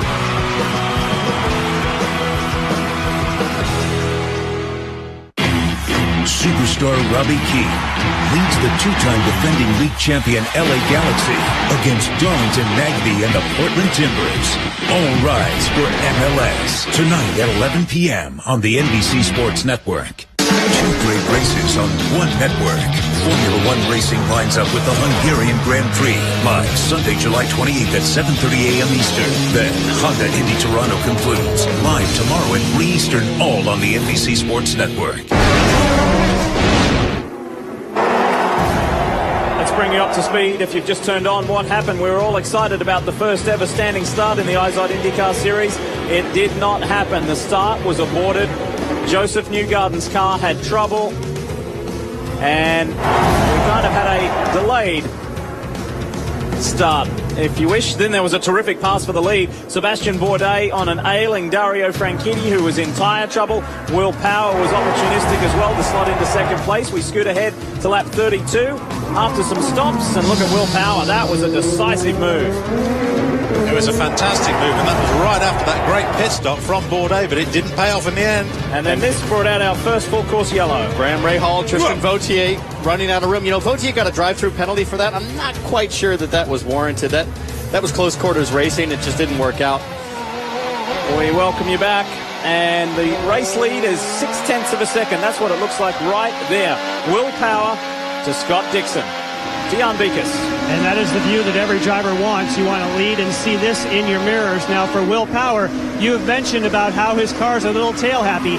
He and his engineer, David Faustino, have been chasing it all weekend and been doing a great job. Kevin? Well, Scott Dixon and the Target Chip Ganassi team found something. They skipped the Pocono test a week and a half ago, went to Sebring, and they found some of the mechanical grip they've been searching for. It helped the Pocono, and it's helping here. Right behind him, there you see Sebastian Bourdais having a great run so far today. The tire pressure temperature's back up to normal. The car is better now for Bourdais, and he's still in the chase. Brian? Dario Franchitti and his team, they may regret the decision to leave him out on the Reds for so long. He had complained for 4 laps, but a big problem that has dropped him back. They're running on blacks right now, but can Dario work his way back up? That will be the challenge, looking for his first win of the season. EJ Viso, he's having everything go his way. Made some changes after a warm-up and qualifying for round 2 this morning. That car now absolutely magic. One of the fastest cars on track, Jan. And he's got a lot of pressure from Tony Kanaan. Tony Kanaan loves his black sidewall tires. He likes them better than the reds. In fact, he wants to finish the race on them. Now for Ryan Hunter-Reay, he has not been having a good time. First he had understeer. Then he said the brakes were a problem. Now he says, guys, I just can't find the grip. There's Charlie Kimball right behind Ryan Hunter-Reay. He's ready to challenge him. He wasn't entirely happy yesterday, and he said the great thing about this team, I know my 2 teammates, Scott Dixon and Dario Franchitti, are great here, and I'm going to do what they're doing. Jan? And there's a bit of a gap until you get to James Hinchcliffe, and anytime you see that bright green GoDaddy car and you see a move, the fans go crazy. Obviously, he is the hometown hero, but he just cannot seem to keep the consistent run going with Castro Neves following. Castro Neves, of course, this weekend had high hopes, especially when you see his teammate Will Power out front. But he is saying that he also is having such a difficult time across the patches. He is getting towards turn number 1. He says that big patch is the one that's causing him trouble all day. For Marco Andretti, he's right behind. Now, funny enough, Marco Andretti is not always all smiles when it comes to talking about his car, but when they rolled his car out the first day, he was happy and said, we just need to fine-tune. I think this is a weekend when Andretti team started well, but now they're fading a bit. Simon Pagenaud in the HP car is running where he started, 12th, as we see Viso go off and lose a couple of positions there. Pagenaud has been dealing with brake issues all weekend, but they think they have that sorted out. It's okay in the race. Tires going away early, but he just radioed in. The car is much better right now, Brian. Trying to find balance out here today is a little bit difficult as EJ Viso loses a couple of positions. Ryan Briscoe a little bit loose early on that stop. They made a front wing adjustment. The car seems to have settled down just a bit. So Briscoe having a decent run right now. Alex Tagliani in 14th, looking to have a better run than they've had for the last 6 races. Their best race of the season, the very first round at St. Pete. This team needs a good finish. So Alex Tagliani right now trying to move forward. Justin Wilson in the number 19. Well, they had a good car for qualifying, but then an electrical problem in the second qualifying session caused them to lose major straightaway speed. He didn't qualify where he wanted to for round 2, and that problem has existed once again here in round 1. So that's a bit of a problem. Mike Conway thought that he would have a good car. They put the same setup on it that he won with in Detroit on the number 18. Didn't turn out the way that he wanted to. He's been struggling with balance. Ed Carpenter improving week in and week out, but he's kind of sad to see the ovals go away. Even though his lap times are considerably faster than they've been in the past, they're still not close enough. James Jakes was one of those very disappointed. He radioed that in, that they didn't use the standing start. He said all weekend, he's one of the few that said, I'm really looking forward to that. He has not been able to make his way through the field. Remember, he had a great run on the street course of Detroit. He said it really doesn't transfer here, but he thought he was going to be better than what he is. Behind him, we'll find Simona Di Silvestro. The car was not good yesterday. Severely lacking rear grip as we see Simona there coming into the picture. And it's a little bit better this morning, but she's not been able to make up any ground, or at least not much here in the race. She started 22nd, right now running in the 19th position. This is EJ Viso with his second stop, Helio Castro Neves. Watch me. Go, go, go, go, go. We're right now in that second pit stop window. Yeah, I see a lot of cars now starting to come into the pits as we serve at lap 52. Remember, Sebastian Bourdais has still yet to use those red tyres, those soft tyres, which will be advantageous to him, but he needs to push them as this stint as long as he possibly can. He wants to stay off those red tyres, Townsend, as long as he can, but not to the point where he's dropping lap times on the blacks. Well, it's going to be all about in and out laps if this stays green for the pit stops of Will Power and Scott Dixon. It's going to come down to who can get it done on cold tires and in that final lap before you pit. EJ Viso on those reds said, I want these off as quick as possible. So that last stint, 32 laps for Viso. These guys are going to be well in to be able to run full fuel. Pagenaud in pits. Watch your speed. Let's get good position here. That's Rob Edwards. 5, 4, 3, 2, 1. He counts them in. The radio is just a little bit delayed. That's why you hear him into the box before you heard Rob finish the countdown. They have a sticker black set to go on here for this final stint. And Pagenaud is away. Of course, he won the second race of our first doubleheader of the year at Belle Isle in Detroit. Scott Dixon has never won. It's one of the few circuits he has not won on in his IZOD IndyCar Series career. He finished second here a couple of years ago, and here he is storming after Will Power. There's less than a second between these two. Yeah, they're very close indeed. Scott Dixon dropped down below 1 minute about 4 laps ago, got into the 59s. All the cars around him are just over 1 minute, but Scott Dixon pushing onto the back of Will Power. That's the difference of lines between Viso and Pagenaud. That was great. One a little bit more respectful than the other. Here is James Hitchcliffe for his final stop. Here we are again now. This fuel delivery time becomes shorter and shorter every time. And guys, for James, you'll notice he has a sticker set of reds, and the reason being he got eliminated in the first qualifying section. That's a very nice stop and fresh tires. Come on in here, those guys coming. Yeah, these pit stops now, at this point in the race, we're now serving lap 54. Fuel delivery time must be down to around 6 seconds to deliver enough fuel to get to the end of the race. So the tyre guys are really going to be after on their game, because I think fuel delivery and tyre change times now must be almost neck and neck. Will Power has now led 24 laps of the race. That is the most of any driver. Franchitti led 20 early on, but this is Power's race to win. every lap that we go into this stint here deeper and deeper, I believe, helps Sebastian Bourdais, who's 4 seconds back, but is going to run reds at the end. He needs to stay in the low 20s for that final stint, I think, for the reds to hang on. Yeah, you're absolutely right. What Sebastian Bourdais got to do now is just keep in contention with these guys up front. Remember, the advantage will come to Bourdais. The tyres are much grippier, those red tyres. James Jakes making his final stop, a little bit slow getting the fuel nozzle in there. That's going to cost him. They're not in contention for a win today, but they're still trying to learn some things. Keep in mind, this, if it's not going well, becomes a test session to see what you can learn for this race here tomorrow afternoon. Boy, James Jakes had a poor pit stop there. Bad job getting the fuel hose on there. Didn't couple in correctly, but that helped the right front tyre changer, who was having a bad time getting his wheel on. So actually, it worked out okay for the team. A bad pit stop, but they both finished at the same time. Sebastian Bourdais closing the gap about 2, 3, 4 tenths of a second per lap to the leaders here. And again, the further the leaders can go here, it shortens the amount of time the fuel has to go in. It makes it about tires. 3, 2, 1. This is a replay of the James Jakes stop. Now that wiggle, you wonder, why is it so hard to get that nozzle in? That nozzle with a hose full of fuel weighs, I don't know, 40, 50 pounds. Yeah, it's very difficult. You've got to be incredibly precise. Ryan Hunter-Reay into the pits. Look how fast they're working out. A little bit front wing adjustment. Oh, no! This is the second time that's happened this race. There goes Charlie Kimball. Now, what I didn't hear out of Hunter-Reay is that Chevy has what's called a pit limiter for that very situation. I didn't hear his engine up on the limiter like you're normally instructed as a Chevy driver. I know that obviously from the Indy 500. That's what you normally hear is a foot full of revs. So perhaps they're having an issue, or perhaps Hunter-Reay was a little slow to get that going, but that is just terrible for your position on track. Look at this on the inside. Charlie Kimball challenging James Hinchcliffe. Wow, wheel to wheel. Hinch is not going to get muscled out of that one. He's watched 27 of these Toronto races, and he certainly has learned every bit of the old over-under, the side-by-side move, as I should say.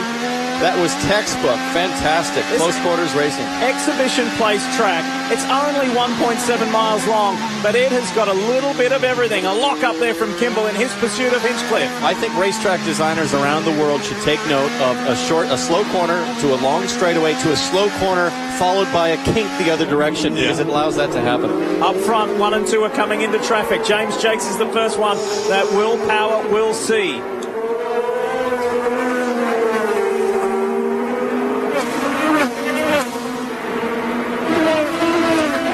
This is a great scrap up front. Penske versus Ganassi. Dragon Racing is third with Sebastian Bourdais. Dario is in. The first of the Ganassi boys. 3, 2, 1. Fuel not taking long at all to go in on these final stops. As you guys just said, we saw that a little bit earlier with Ryan Briscoe. Now Dario Franchitti out on blacks. What does he have to take to the checker? There you go. That was a nice stop. So the run home. When will these guys come in? That's the question. And how long can Sebastian Bourdais stay out to keep that last stint short, like Townsend's been saying? And what is lap traffic going to do here? Are these guys going to lay over easy, or are they going to fight like Newgarden here? I mean, Newgarden's 51 laps down. Presumably he'll pull over, but it's not that easy. You start losing air off your front wing well back of where it seems obvious. The other person to keep an eye out for is Tony Kanaan. TK, the Indy 500 winner, is only 3.5 seconds behind race leader Will Power. Keep an eye out for the KV Racing man. And Bourdais doing a great job now. Just over 2 seconds. It was 2.1, gone up a little bit to 3 seconds, that gap. Power and Dixon trying to get away. Bourdais trying to chase them down, knowing he's going to have that advantage. And again, the further and further you can push the cars now, that'll advantage will come in the pits. Everybody got open pits. Don't get sucked in too quick. That's Jimmy Vasser on the radio. An amendment. He has chosen to go with the black sidewall tires. He likes them better, and he has a sticker set to use. So he's not going with reds. It's an alternate strategy, but that's a quick stop. That's just about 9 seconds. Brian? Mike Conway in the 18, and he's gone to reds for this final run. Will be interesting to see. This is a long way to go on red tires, especially in the heat of the day. 25 laps to go. This is shaping up to be a fantastic finish. Again, only 25 laps. Bourdais is going to run red tires on the last stint. These guys are going to really battle it out in pit lane and on those cold tire laps, the out and the in laps. So I think it's going to stack up beautifully. And Townsend, if you look at the performance of the red tires at the start of the race, 25 laps is pushing the performance of these tires. Of course, the way Indy works, we are refueling, so it's put into separate stints. They're not running a full tank of fuel from start to finish. That's Tim Cindric on the radio with Will Power telling him to pit now. Yeah. Tim Cindric is the president of Penske Racing. That was the voice you just heard. So what will Dixon do? Is Dixon going to follow suit or try and stay out another lap and leapfrog him that way? Typically, Dixon, if he's got the fuel, is going to want to stay out an extra lap. That way he can be the last to pit and he can get the track position advantage on Will Power. I think you've got it. I think you're absolutely right. I wouldn't want to pit at the same time now. I don't know why you'd want to do that. If you've got enough fuel for another lap, you want to put a flyer in. Scott Dixon. Good catch. Just saves it. He just lost a little bit. Scott Dixon, I was doing exactly what we're describing. He's trying to get an absolute flyer. He's stayed out. Now you've got to push. Now. Wow. Dixon, it was a good save. It was a mistake, but it was a save. And now Power's in the lane. Yeah. And, of course, Power would have seen that in the mirror, so he knows he might have a little bit to work with. They're deciding to go with a sticker set of black, so a similar strategy to Tony Kanaan. Oh, they got a little fuel spill. That's why the water comes in handy. We definitely had some fuel leaking there, but they got it dissipated right away. Yeah, around 6 seconds of fuel delivery. It was a fast stop. Tires and fuel absolutely neck and neck. But now what can Scott Dixon do on this lap? Wide open. 3, 2, 1. Marco Andretti is at the very end of pit road, and they've actually moved the pit boxes so he has a little better exit. They've put some of the Firestone and the series timing stands. It was a nice exit for Andretti. Here's Dixon. Here's Dixon. Is it going to be this lap or does he stay at another one? He's in. Dixon's in. Yeah, he's pushing now. We need an excellent pit stop. Absolutely everything's got to go right here. And you heard the voice of Tim Cindric say to Will Power, we need a big out lap. Yeah. They know Dixon is coming. Here we go. Well, Dixon was very, very strong on the in lap. There we see Will Power on the left. On the right side of the screen is Scott Dixon, his final stop. We'll be watching them blend back in. A brilliant stop for Scott Dixon's team. They're back out, and we'll take a look and see where they blend in. Dixon trying to win 2 in a row. Oh, it's going to be close. This is going to be really close. Watch for Power on the right. Here comes the Penske man. Wow, down into turn 1. Dixon's got him, but it's only momentarily. Oh, and Will makes a little bobble on the throttle. They will both be on the button here. Dixon on the button, Power on the button. Dixon on cold tires, remember, coming out of the pits. Now is the time for Will Power to try and take the fight. He's got to make it now. He does not need to force the inside. Whoa! That was huge. He did not need to do that. Townsend, you just called it. He did not need to force the inside. He had hot tires. He could have gone to the outside. Townsend, man, you absolutely called it spot on. He didn't need to do it. Great driving from Scott Dixon and Will Power. Let's hit our mark. Let's go in. This is an important stop for this man too. Jay Penske counting in Sebastian Bourdais. Dragon Racing is the only current IndyCar team that has not won an IndyCar race. They've got a chance. And remember, a little slower in the track as those two cars up front battle. Let's see if Bourdais can get out in front of them. Is this going to happen to Will Power 2 laps in a row? Here comes Sebastian on the left. Watch for this down the straight. There's the Dragon Racing man. Dixon's gone by. Now Power. He slips into second. The Frenchman is in second. Now will Will Power be a little calmer this time around heading up to turn 3? He's got a huge run. He lost a little downforce there through turn 2. I don't think he's going to be patient at all because it's time to take the fight. Bourdais is now. There it is. Growing impatient is Will Power. He's got the outside run. You can pull this off, but not that time. But Power defended beautifully, gliding across that apex to take away the outside line. Wow, what incredible racing, both from Dixon, Bourdais and Power. It hasn't gone Power's way, but fantastic in-lap by Dixon and teamwork to get Dixon to the front of this race. Look at Jay Penske. He knows that was a critical move. They are on red tires. Couple more corners here. Bourdais is going to be flat on it on those softer reds. Now the question is, can Bourdais now take the fight to Scott Dixon in the closing 20 laps of this race? Look at this angry little bunch. Oh! And it ends in tears. And Briscoe stalls there behind as well. Can you keep going? Are you all right? Charlie Kimball, after a really strong run today, we go under yellow for the second time, full course. Wow. Change your wings. You can be all right. Justin Wilson, Charlie Kimball, Ryan Briscoe. And it ends like that. Yeah, and this is going to be a big advantageous move now to Bourdais to protect those red tyres. They're soft, the durability is not there, but running behind the safety car will certainly add to the durability of those tyres in the closing laps. That's a big advantage to Bourdais.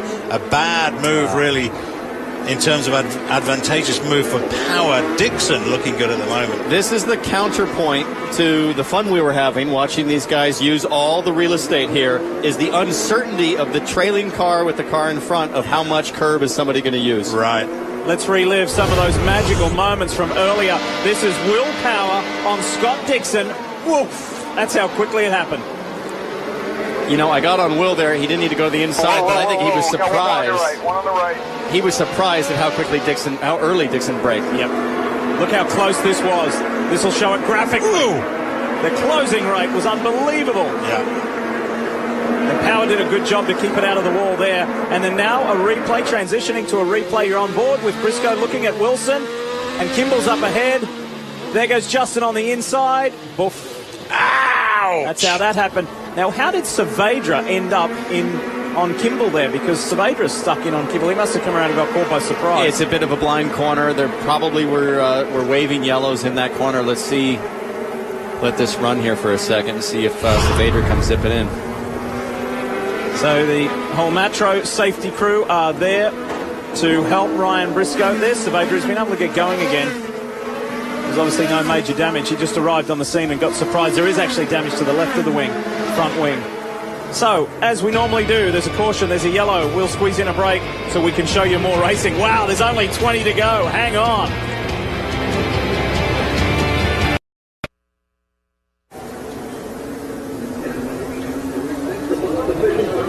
Back in Toronto, great to have you with us. Our live coverage of round 12 of the IZOD IndyCar Series. This is the Honda Indy 2 in Toronto. And you're looking at Panther Racing's Ryan Briscoe, and he's nursing an injured wrist. This was a topic of discussion in the drivers' meeting this morning as well, about the high incidence of wrist and hand injuries. This is on board with Briscoe, and he's about to get tangled up in this incident between Justin Wilson, Charlie Kimball, and Ryan kind of was the innocent bystander there. He had nowhere to go. Not a huge hit, but because the kickback comes through the steering system and his hands are still on the wheel, it's a lot like Tony Kanaan from Long Beach. He can barely pull off his own helmet. He needs help to pull off his gloves. Dr. Terry Trammell and his staff have been doing in-depth research as to the incidence of thumb, hand, wrist injuries in recent years. And they're studying it and working to develop technology to try and avoid that and lower that within these cars. There is the Fuzzies machine of Ed Carpenter. Brian had a report a little earlier about how he's improved dramatically on road and street courses, and he got a little bit lucky on that rotation of stops and that yellow there as well. He did get lucky, but you know, in fairness to Ed, he was on the lead lap, which is big. You know, on Ed's scorecard, that's huge for him. He's on the tail end of the lead lap. Yellow comes out as he hits pit lane. Now he's sitting 9th with a restart and, 15 laps to go in the race. The HP on board for Simon Pagenaud. And while we've got a moment, quick reminder about the Formula One World Championship continues on your home of open wheel racing, the NBC Sports Network. Next up, in a couple of weeks' time, the Hungarian Grand Prix, and you'll see that, as always, at 7:30 in the morning with our F1 Countdown presented by Mercedes-Benz, and then the lights go out at 8 Eastern. Sunday, July 28th, the Hungarian Formula One Grand Prix. So, we want to show you as much green flag racing as possible. So let's squeeze in another break. We'll come back to Exhibition Place after this and go for it.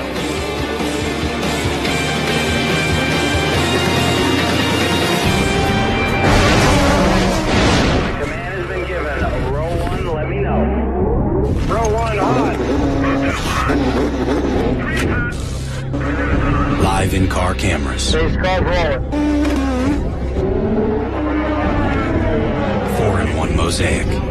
Having your heart race as fast as theirs. Here we go. Very good for green. That's powerful.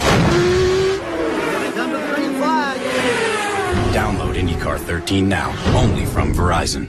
When you pay too much for cable, you feel powerless. When you feel powerless, you want to take the power back.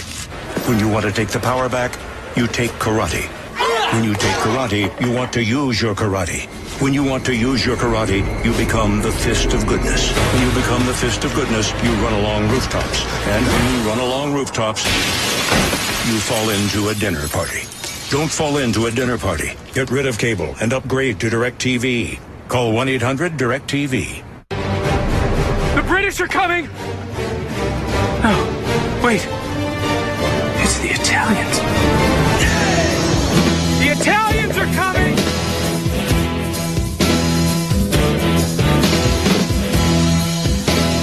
The 5-passenger Fiat 500L. It's a big new world. This is going to start a revolution.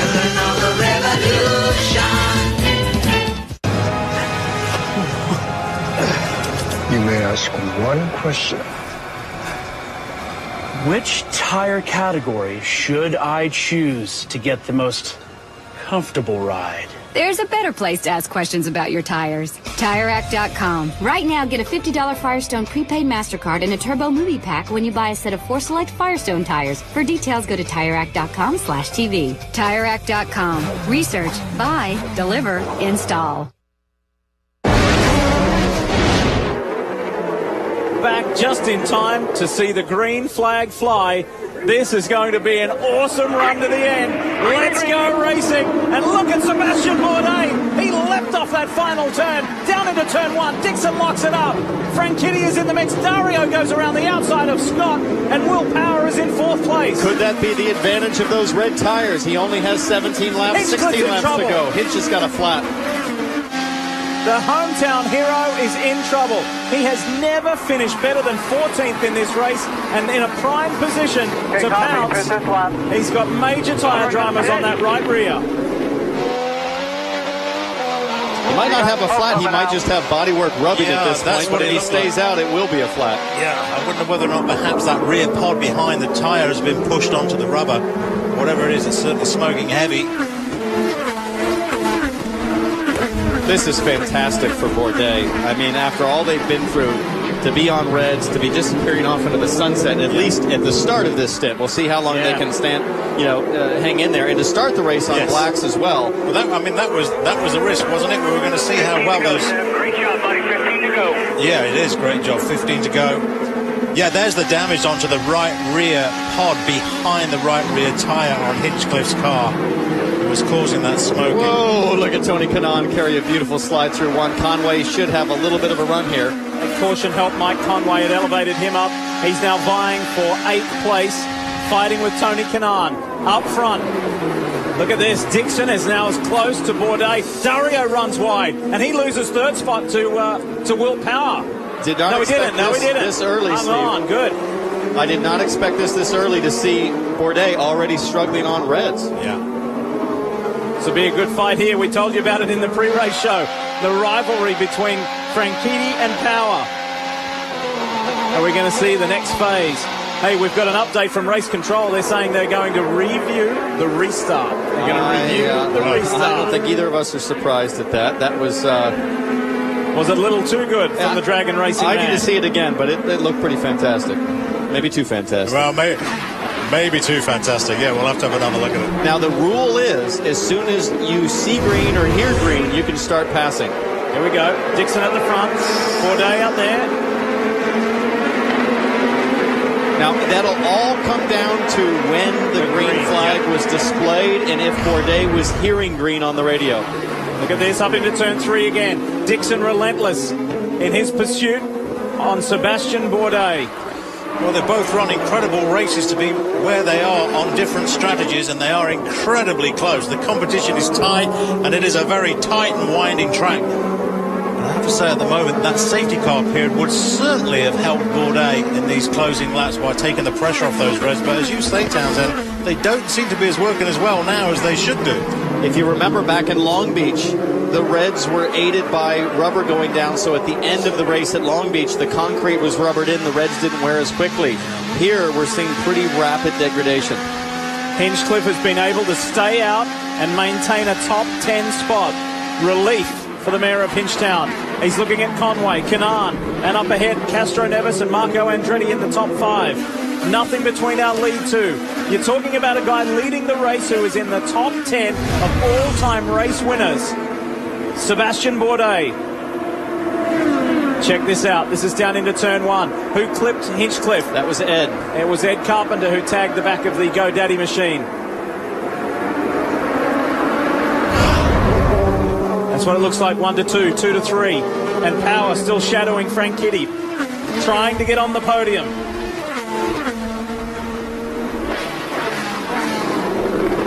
What a race. An aborted start. We've had crashes, unbelievable passes, 2 full course cautions, and a little bit of everything, and we're going to do it all again tomorrow. Look at this cluster, and Mike Conway has got the bit between his teeth. He's thinking, finally, my car's come alive here. I'm P8, I'm on reds, and I'm going to the front. 12 laps to go. And Conway is the biggest mover in this field, making up 12 positions from where he started. Look at Conway all over the back of Kanaan. Kanaan has 1 push to pass left. Double has 2. Let's see if he uses one here. The yellow Sunny machine is the one you're looking for. Englishman Mike Conway, who dominated the first of the doubleheader in Detroit. He's not close enough to TK. Now at this stage of the race, when they're this close, it's usually when it ends in tears here in Toronto. The boys don't play too well in these tight confines, but so far so good. Well, don't forget you've got Castroneves, Kanaan, Hinchcliffe, Tagliani, all championship contenders. Steve, Mike Conway is on a one-off. He could care less about the championship. It's about winning and winning now. And he's doing a terrific job, as you guys have been saying. Yeah, currently sat in 8th.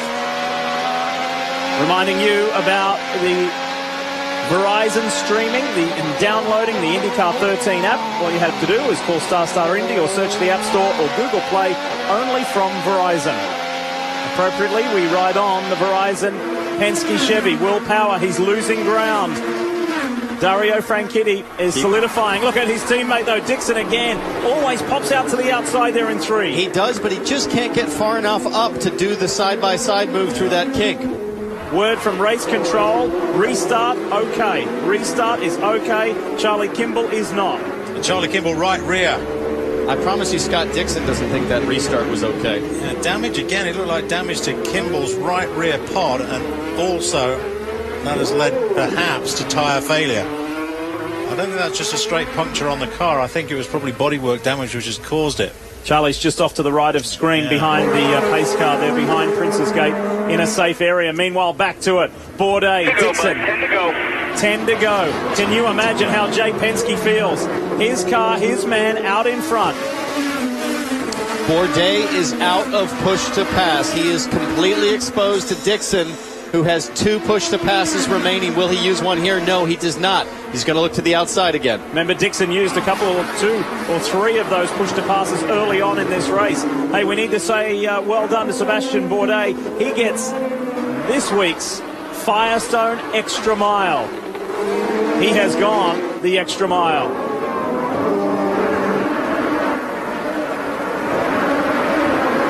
In good shape in the McAfee entry.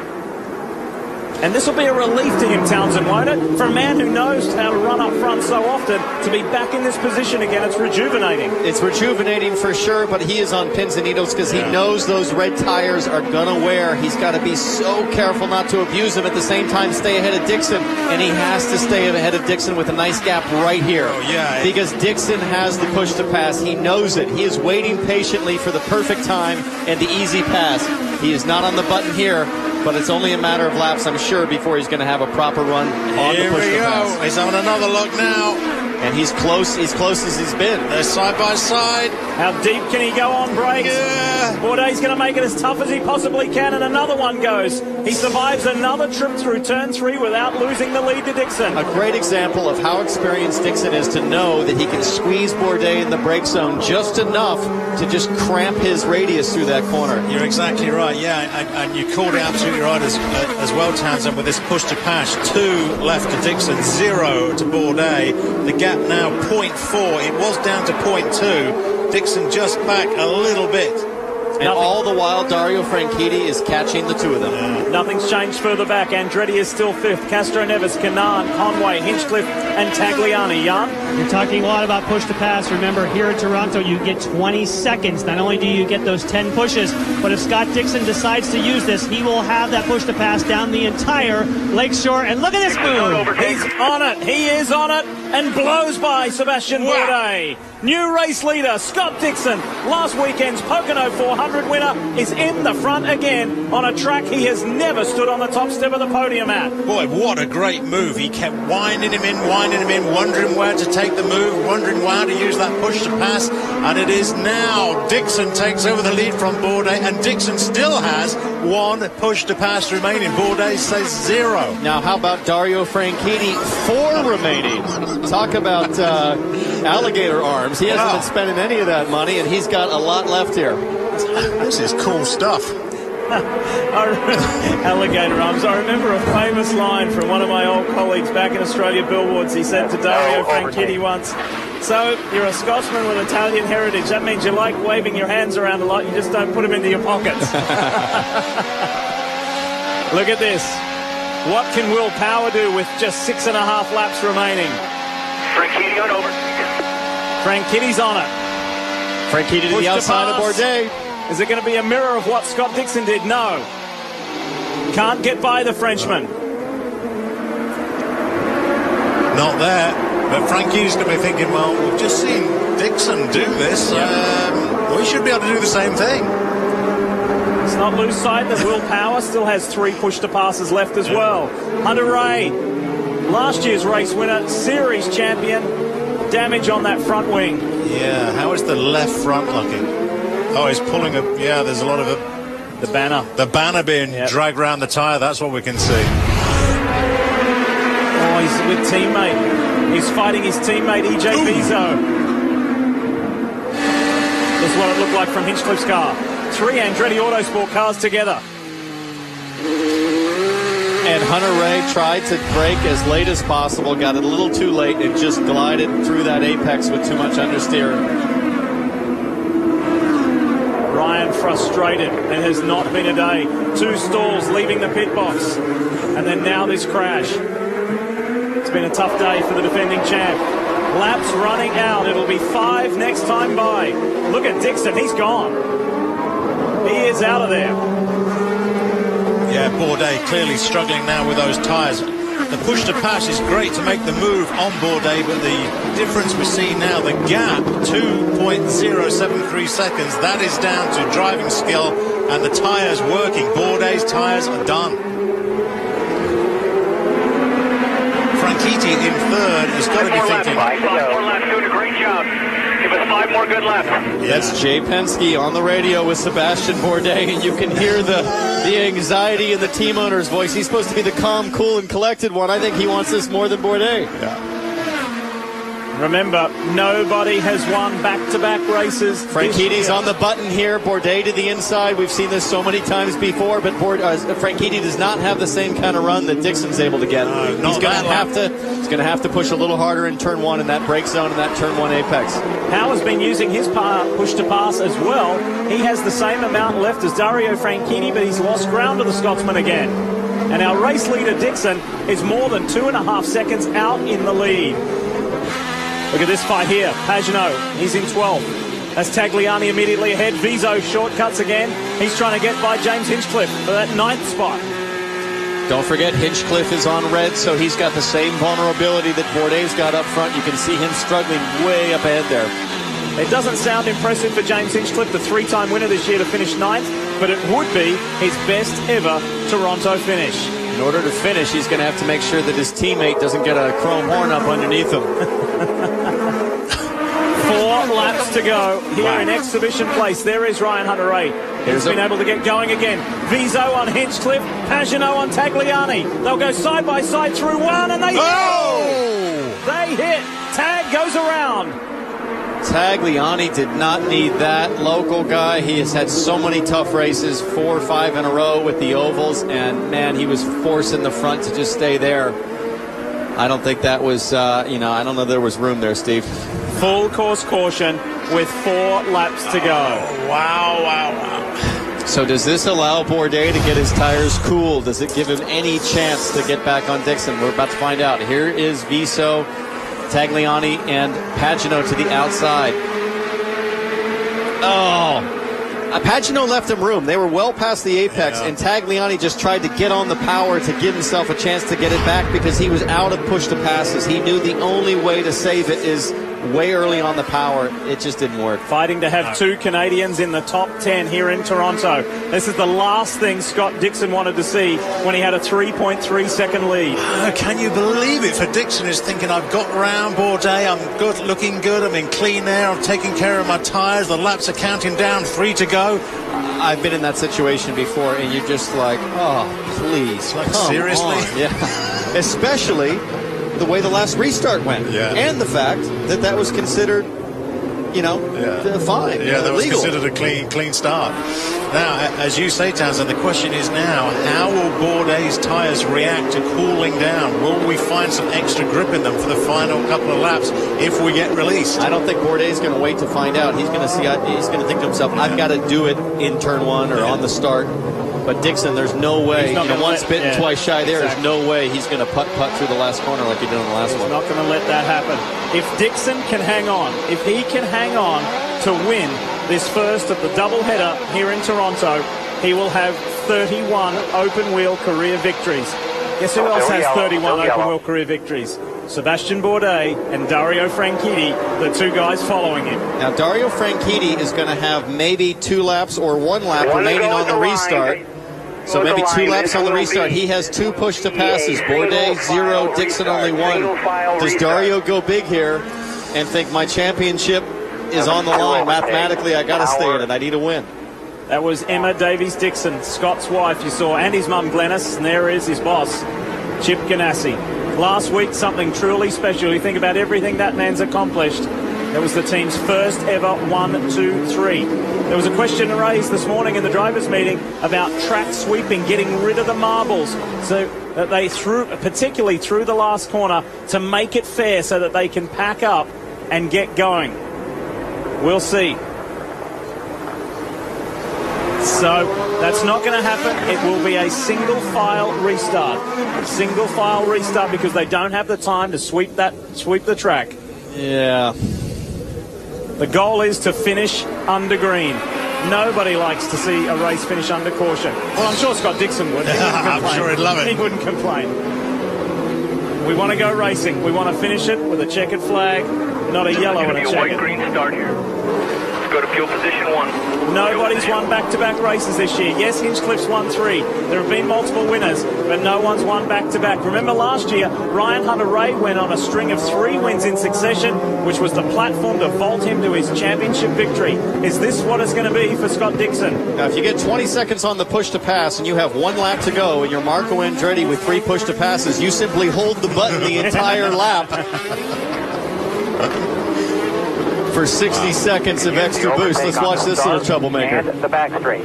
At 8 starter. Overtake on the start straight and the back straight. That's the instruction. We're getting ready to race and finish this first of 2 races here in Toronto. Will it be Dixon or can Bourdais do something special? Dixon's gone. There's no way that he's going to let that happen. Green and white.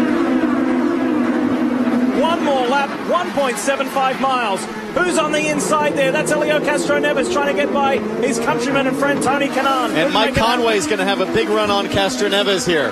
Mike Conway on the button, on those red tires. Let's see if he can get a run. No. Look at power on Franchitti. Inside goes. Oh no! Hang on to it. The two come together. No! Wow! And Power knocks himself out of it. And this will send him straight to the back of the pack. No, for Will Power. We told you about these 2 guys at Toronto. Yeah. They're like oil and water, and it's happened again. However, up front, it is clear that Scott Dixon has been the class of this opening race. He is the man, and it was unbelievable last weekend in Pocono. What a dominant performance. Good fuel economy from the Hondas, great driving from Scott Dixon, and the man who is Chip Ganassi's longest tenured driver wins the first one in Toronto. Dixon gets back-to-back victories. This guy is staging his championship run.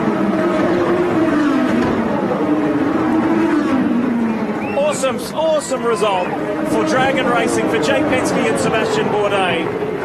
And Dario Franchitti finishes on the podium. Well, let's show you what happened here. Will Power doing the classic fade to the outside, so Dario thinks he's going to the outside, and then he just goes for the dive bomb. But man, that was a tight gap to shoot for. Look at the reaction from Chip Ganassi. Boy, oh boy, and Dario Franchitti must be thinking, how did I get away with that one? It would have been so close. All right, let's get to the Ganassi camp, Jan. And Mike Hull makes the calls for Scott Dixon, and I'll have to say, good pit strategy, but for you and Scott Dixon, it came down to patience. It came down to patience while we were waiting on what became a non-call by race control, which is fine. We just had to race, and Scott had a great race car. That's really what matters today. And I think the difference maker really was when he went one lap longer than Will Power there in that last segment. I think that he did a great in-lap and a great out-lap, and that made the difference for us at the end. And as a team, they definitely got it done. Mike Hull, Scott Dixon, they've been working together so long. What a partnership they have, and what a run from the 32-year-old New Zealander. He's done it again. First back-to-back winner. And look at Bourdais celebrating. He's stoked with second.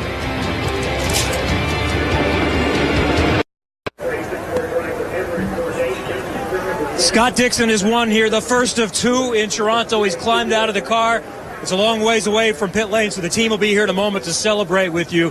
What a drive. So many things to go through. Let's start first.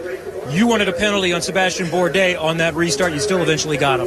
Yeah, first of all, I want to say, big thanks to everybody in Toronto. It's been great crowds here. The fans have been fantastic as usual. And, these double headers are tough. We've got through race one, wins big. But I've got to thank, Target, Canada, Target, and the whole team. Perfect pit stops. But, yeah, just a crazy day. But I think, at the end there on that restart, they definitely jumped, man. I was meant to be the leader, and he blew one by before I even went. So, we'll review what happened there later. And, it was okay. We definitely had the speed and a few more overtakes to go than him. How'd you get around him?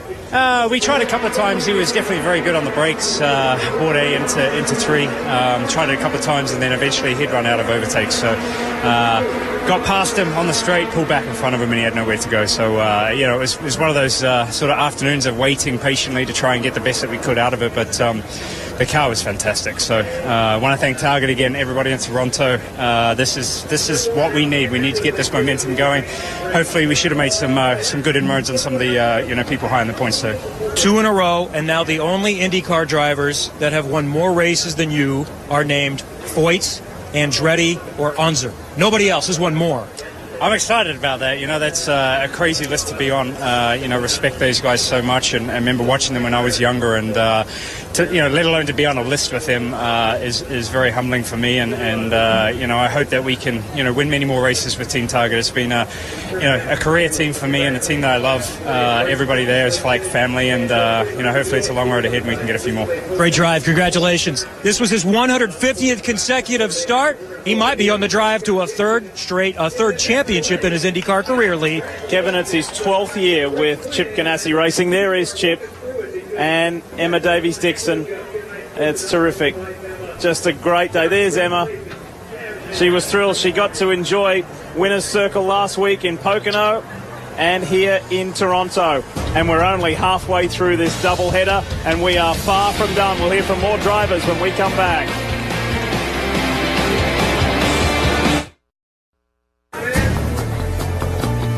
What an afternoon in Toronto. Thoroughly enjoyable, and we had a little bit of everything at the Honda Indy 2 in Toronto. Just look at this glorious weather.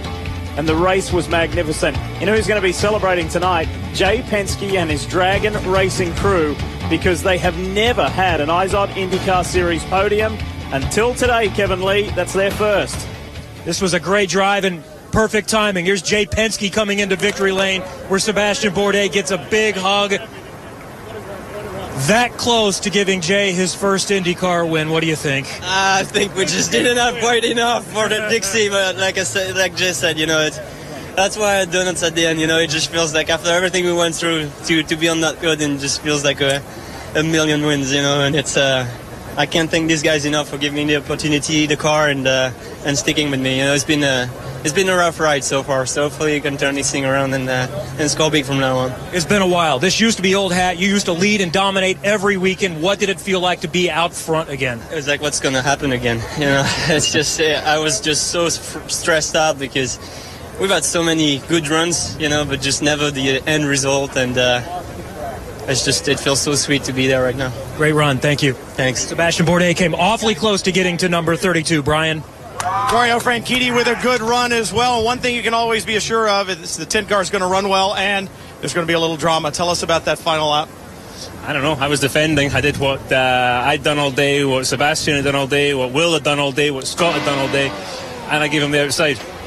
And he wanted to go down the inside when there was half a car width. So he ricocheted off me and the wall, and I couldn't make the corner. And that's my fault. You know, he's shaking his fist as he always does. Always somebody else's fault with Will, and it's never mind. We had a good 1-3 finish there. We'll do a bit of work on the car for tomorrow. We're using the tires a little too hard. Something to do with the setup there, so we'll work on that for tomorrow. And it's a hard day. To do this twice in one weekend is physically pretty difficult.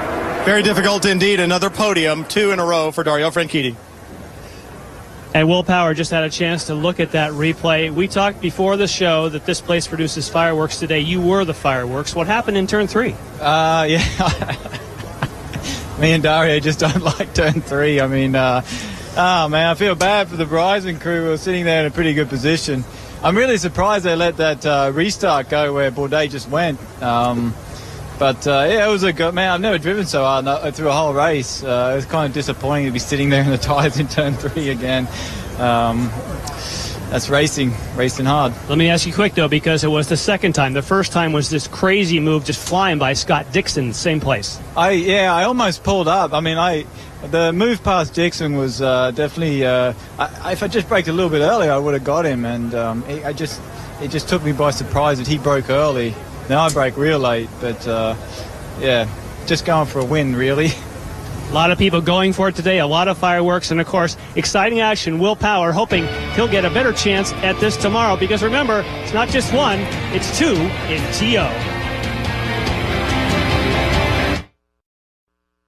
CEO of Honda Canada, Jerry Dario, why don't you step up onto the... A great show north of the border today. Welcome back to Toronto in Victory Lane, and we're going to do it all again tomorrow, starting at 3 o'clock Eastern, a doubleheader from Toronto in Victory Lane with the winning owner, Chip Ganassi, Jay Penske, who finished second. Chip, you've battled his dad many times. You've got another Penske to deal with now, it looks like. Well, we welcome. Hey, it's great to have these young guys coming in, wanting to be owners, coming into the sport.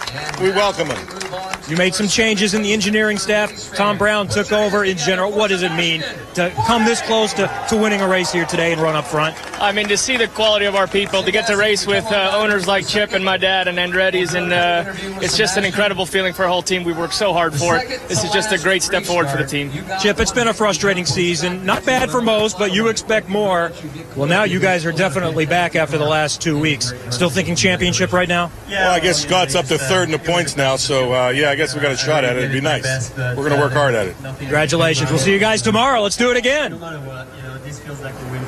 Castro Neves comes home 6th today. I know you were expecting more mid-race. You kind of got buried. It had to do with pit strategy? Yes, unfortunately, sorry, boss. He told me to come in, and I got confused with what car in front of me, and I was coming in and decided to bail out. Not good, and that changed our speed strategy. But the car was fast. We actually had the fastest lap of the race, which showed that we were really good. And I take it. 6th place, I'll take it. Tomorrow we're starting in 3rd.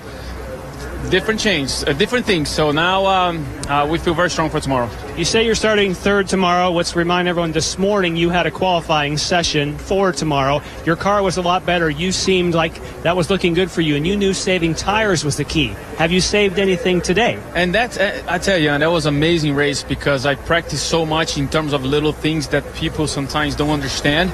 And saving the tires, fuel, it was actually really good. My car was actually older tires. It was just amazing. So let's see what happened. Obviously, Toronto is a place that it's very difficult to not have a yellows, and but right now I'm very happy with 6th place and extending the lead on the championship. I have some good news for you. You have never led the championship more than 6 races until today. Now it's 7. Congratulations. Thank you. Woohoo! And we congratulate Elio and Scott Dixon as well, but we're going to turn your attention to the points. And I also need to, before we get to that, tell you about something pretty dramatic. We've heard from Dario Franchitti. He's standing on the podium, but that's for now. He has had that third place taken away from him. We have just heard from race control. He has had a time penalty for blocking on the last lap. They feel that he impeded Will Power and have docked him of that third place. They've put a time penalty on him. It drops him all the way to 13th, and it elevates Marco Andretti to the podium. So Dario is standing there for now, but it's not real. So Dario does not even know about this himself at the moment. That is just from race control. Franchitti blocking on the last lap, impeding Will Power. Wow, this thing's going to explode.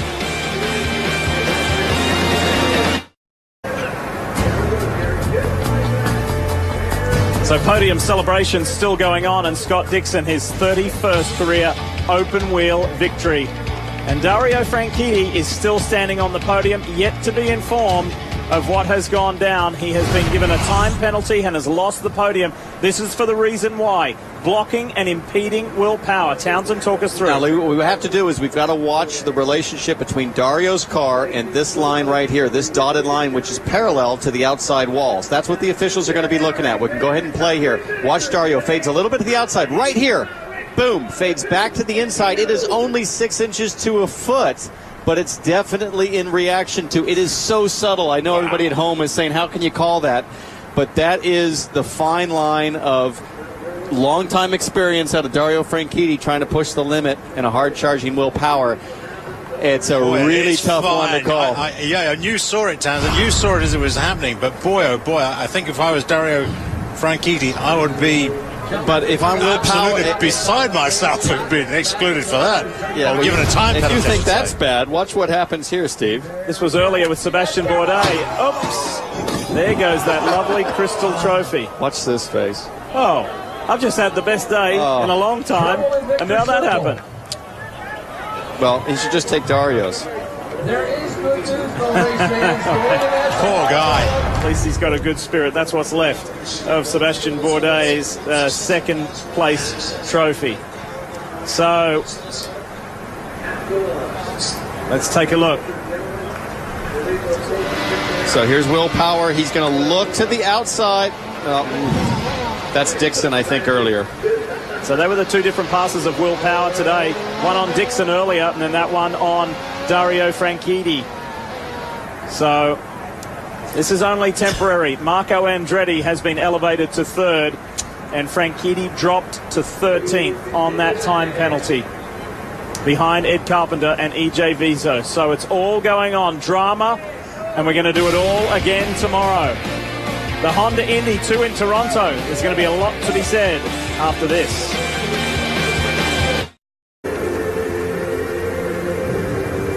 Back in the post-race celebrations and drama here in Toronto. This while we're in that commercial break just a few moments ago, Chip Ganassi Racing's PR director, Kelby Krause, just informed Dario Franchitti of the penalty. And Scott Dixon saying, what? What happened? You did what? And that's the look of shock and surprise on Dario's face. He's here live now with Kevin. Well, this is the strangest podium celebration. You just went through the pictures and didn't find out until right before you sprayed the champagne. Unfortunately, we don't have a monitor to show you the replay, but from your recollection, is this warranted? No, of course it's not warranted. You know, all day people have been going to the inside, as we're allowed to do. I moved to the inside. I stayed there. There was not a car width to go through there. And, you know, you're braking on the limit. Car's dancing around a little bit. Will comes steaming down the inside, out of control, hits the wall, hits me, and crashes. I don't quite understand how the hell that's my fault. You know, if we have a chance and if we can protest it, we will. But really, ridiculous decision, as I say. The whole outside was there, and that's what I and every other bloody driver I was racing with, I've been defending the inside all day. But you know, I think Will did the same thing to Dixon as well, steamed up the inside, out of control. So I don't know if that's the kind of decisions to make. It's just bizarre. But it, you know, continues a long run of these type of things. So now everyone's frustrated, and normally we would go on and have several days before another race, but now you race again tomorrow. How does that impact things? It doesn't at all. You just go out and do your best, as I would. You know, But I just really question sometimes what race control do. I just really question it. Okay, thank you. That's Dario Franchitti from third to we're hearing 13th now unofficially. Yeah, that's right. The 13th, Ed Carpenter elevated to 12th, EJ Viso 14th. But at the front end of the field, Marco Andretti now is officially in third place. So I'm sure there's going to be a lot to come from this. And again, in race control, Dario made reference there, race control. Regular race director, Bo Barfield, not with us this weekend for personal reasons. Long-time race director Brian Barnhart in for Bo this weekend. So, whew, what a weekend! What a weekend! And we're only halfway through. Can do it all again tomorrow.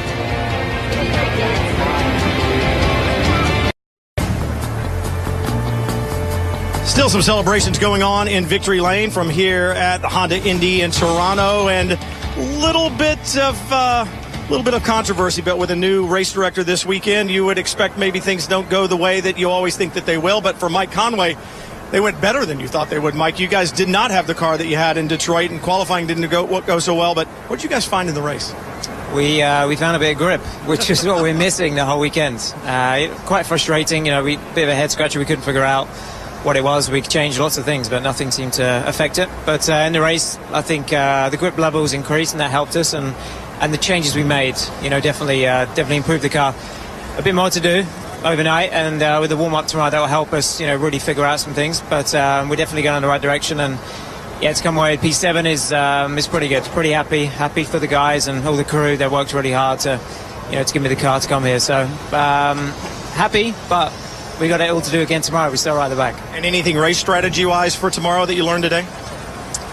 Well, there wasn't that many yellows as there normally are, but then we saw Detroit. First race was pretty quiet, and then the next race was not. So maybe the same thing tomorrow, but we'll see. And we just got to look at that and play it by ear. So I'm looking forward to tomorrow. We should have a better car again, and we'll have a good result. Yeah, it'll be another great race from here in Toronto, Jan. With the hometown hero, of course. Anytime you'd make a move on the racetrack, I know it was wild behind. The stands were going crazy. 8th for you, but you and I have just been watching the replay and the call in turn 3. What's your opinion for Dario? I mean, I've only seen one angle on one time or one or two times. It's tough to call. I think I see the movement that they were talking about, but man, that it wasn't a lot. I think if it hadn't been for Will overshooting it would have been a no call. You see, Will, he's ducking and weaving. He goes one way, goes the other. There is a bit of a kink in the racetrack there, so Dario could just be taking the kink. I don't know, tough call. I've seen a lot worse this year that didn't get called, so I guess that's going to be the issue, I think. And you told me the car's dancing there. Same thing Dario said. It's not. I mean, the car is dancing officially because you're braking at the limit. You're braking at the limit, and like I said, that there is a little kink, so you are actually turning a bit to the right anyway, and Dario could have looked in his mirror and saw Will go to the left first and not noticed that he'd gone to the right. He may have even been trying to give Will room to the left. You never know, so that one's a little on edge, but hey, I don't get paid to make calls, and I get paid to drive the race car. Hey, talking about calls, just quickly, because we're short on time, but turn 5, cutting the corner, what's your view on that? Because we have a race tomorrow. Should they do that? Well, it's not the racetrack, but at the same time, it created some pretty interesting situations, so it was probably good for the fans, but I'd prefer not. All right, James Hinchcliffe, 8th today. Hopes for more tomorrow. Obviously, a lot of action, and imagine what we're going to have tomorrow, now with a little added controversy from Race Control.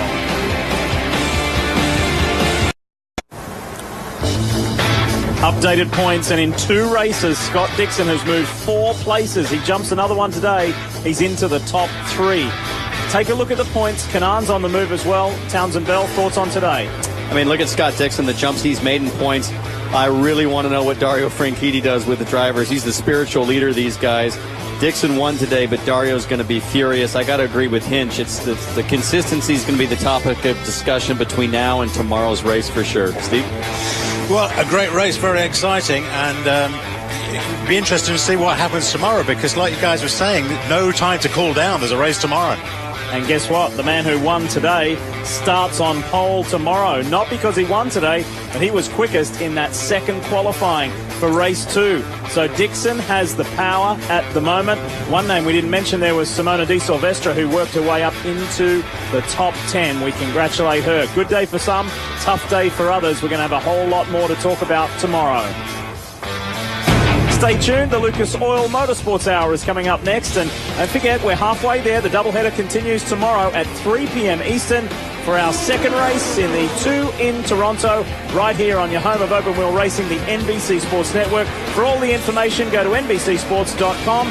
It's time for us to congratulate the Iceman, Scott Dixon, now with 31 career IndyCar victories. Awesome stuff from the Kiwi. See you tomorrow.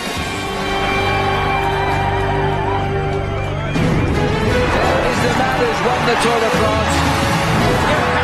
The NBC Sports Network thanks you for watching this presentation of the IZOD IndyCar Series.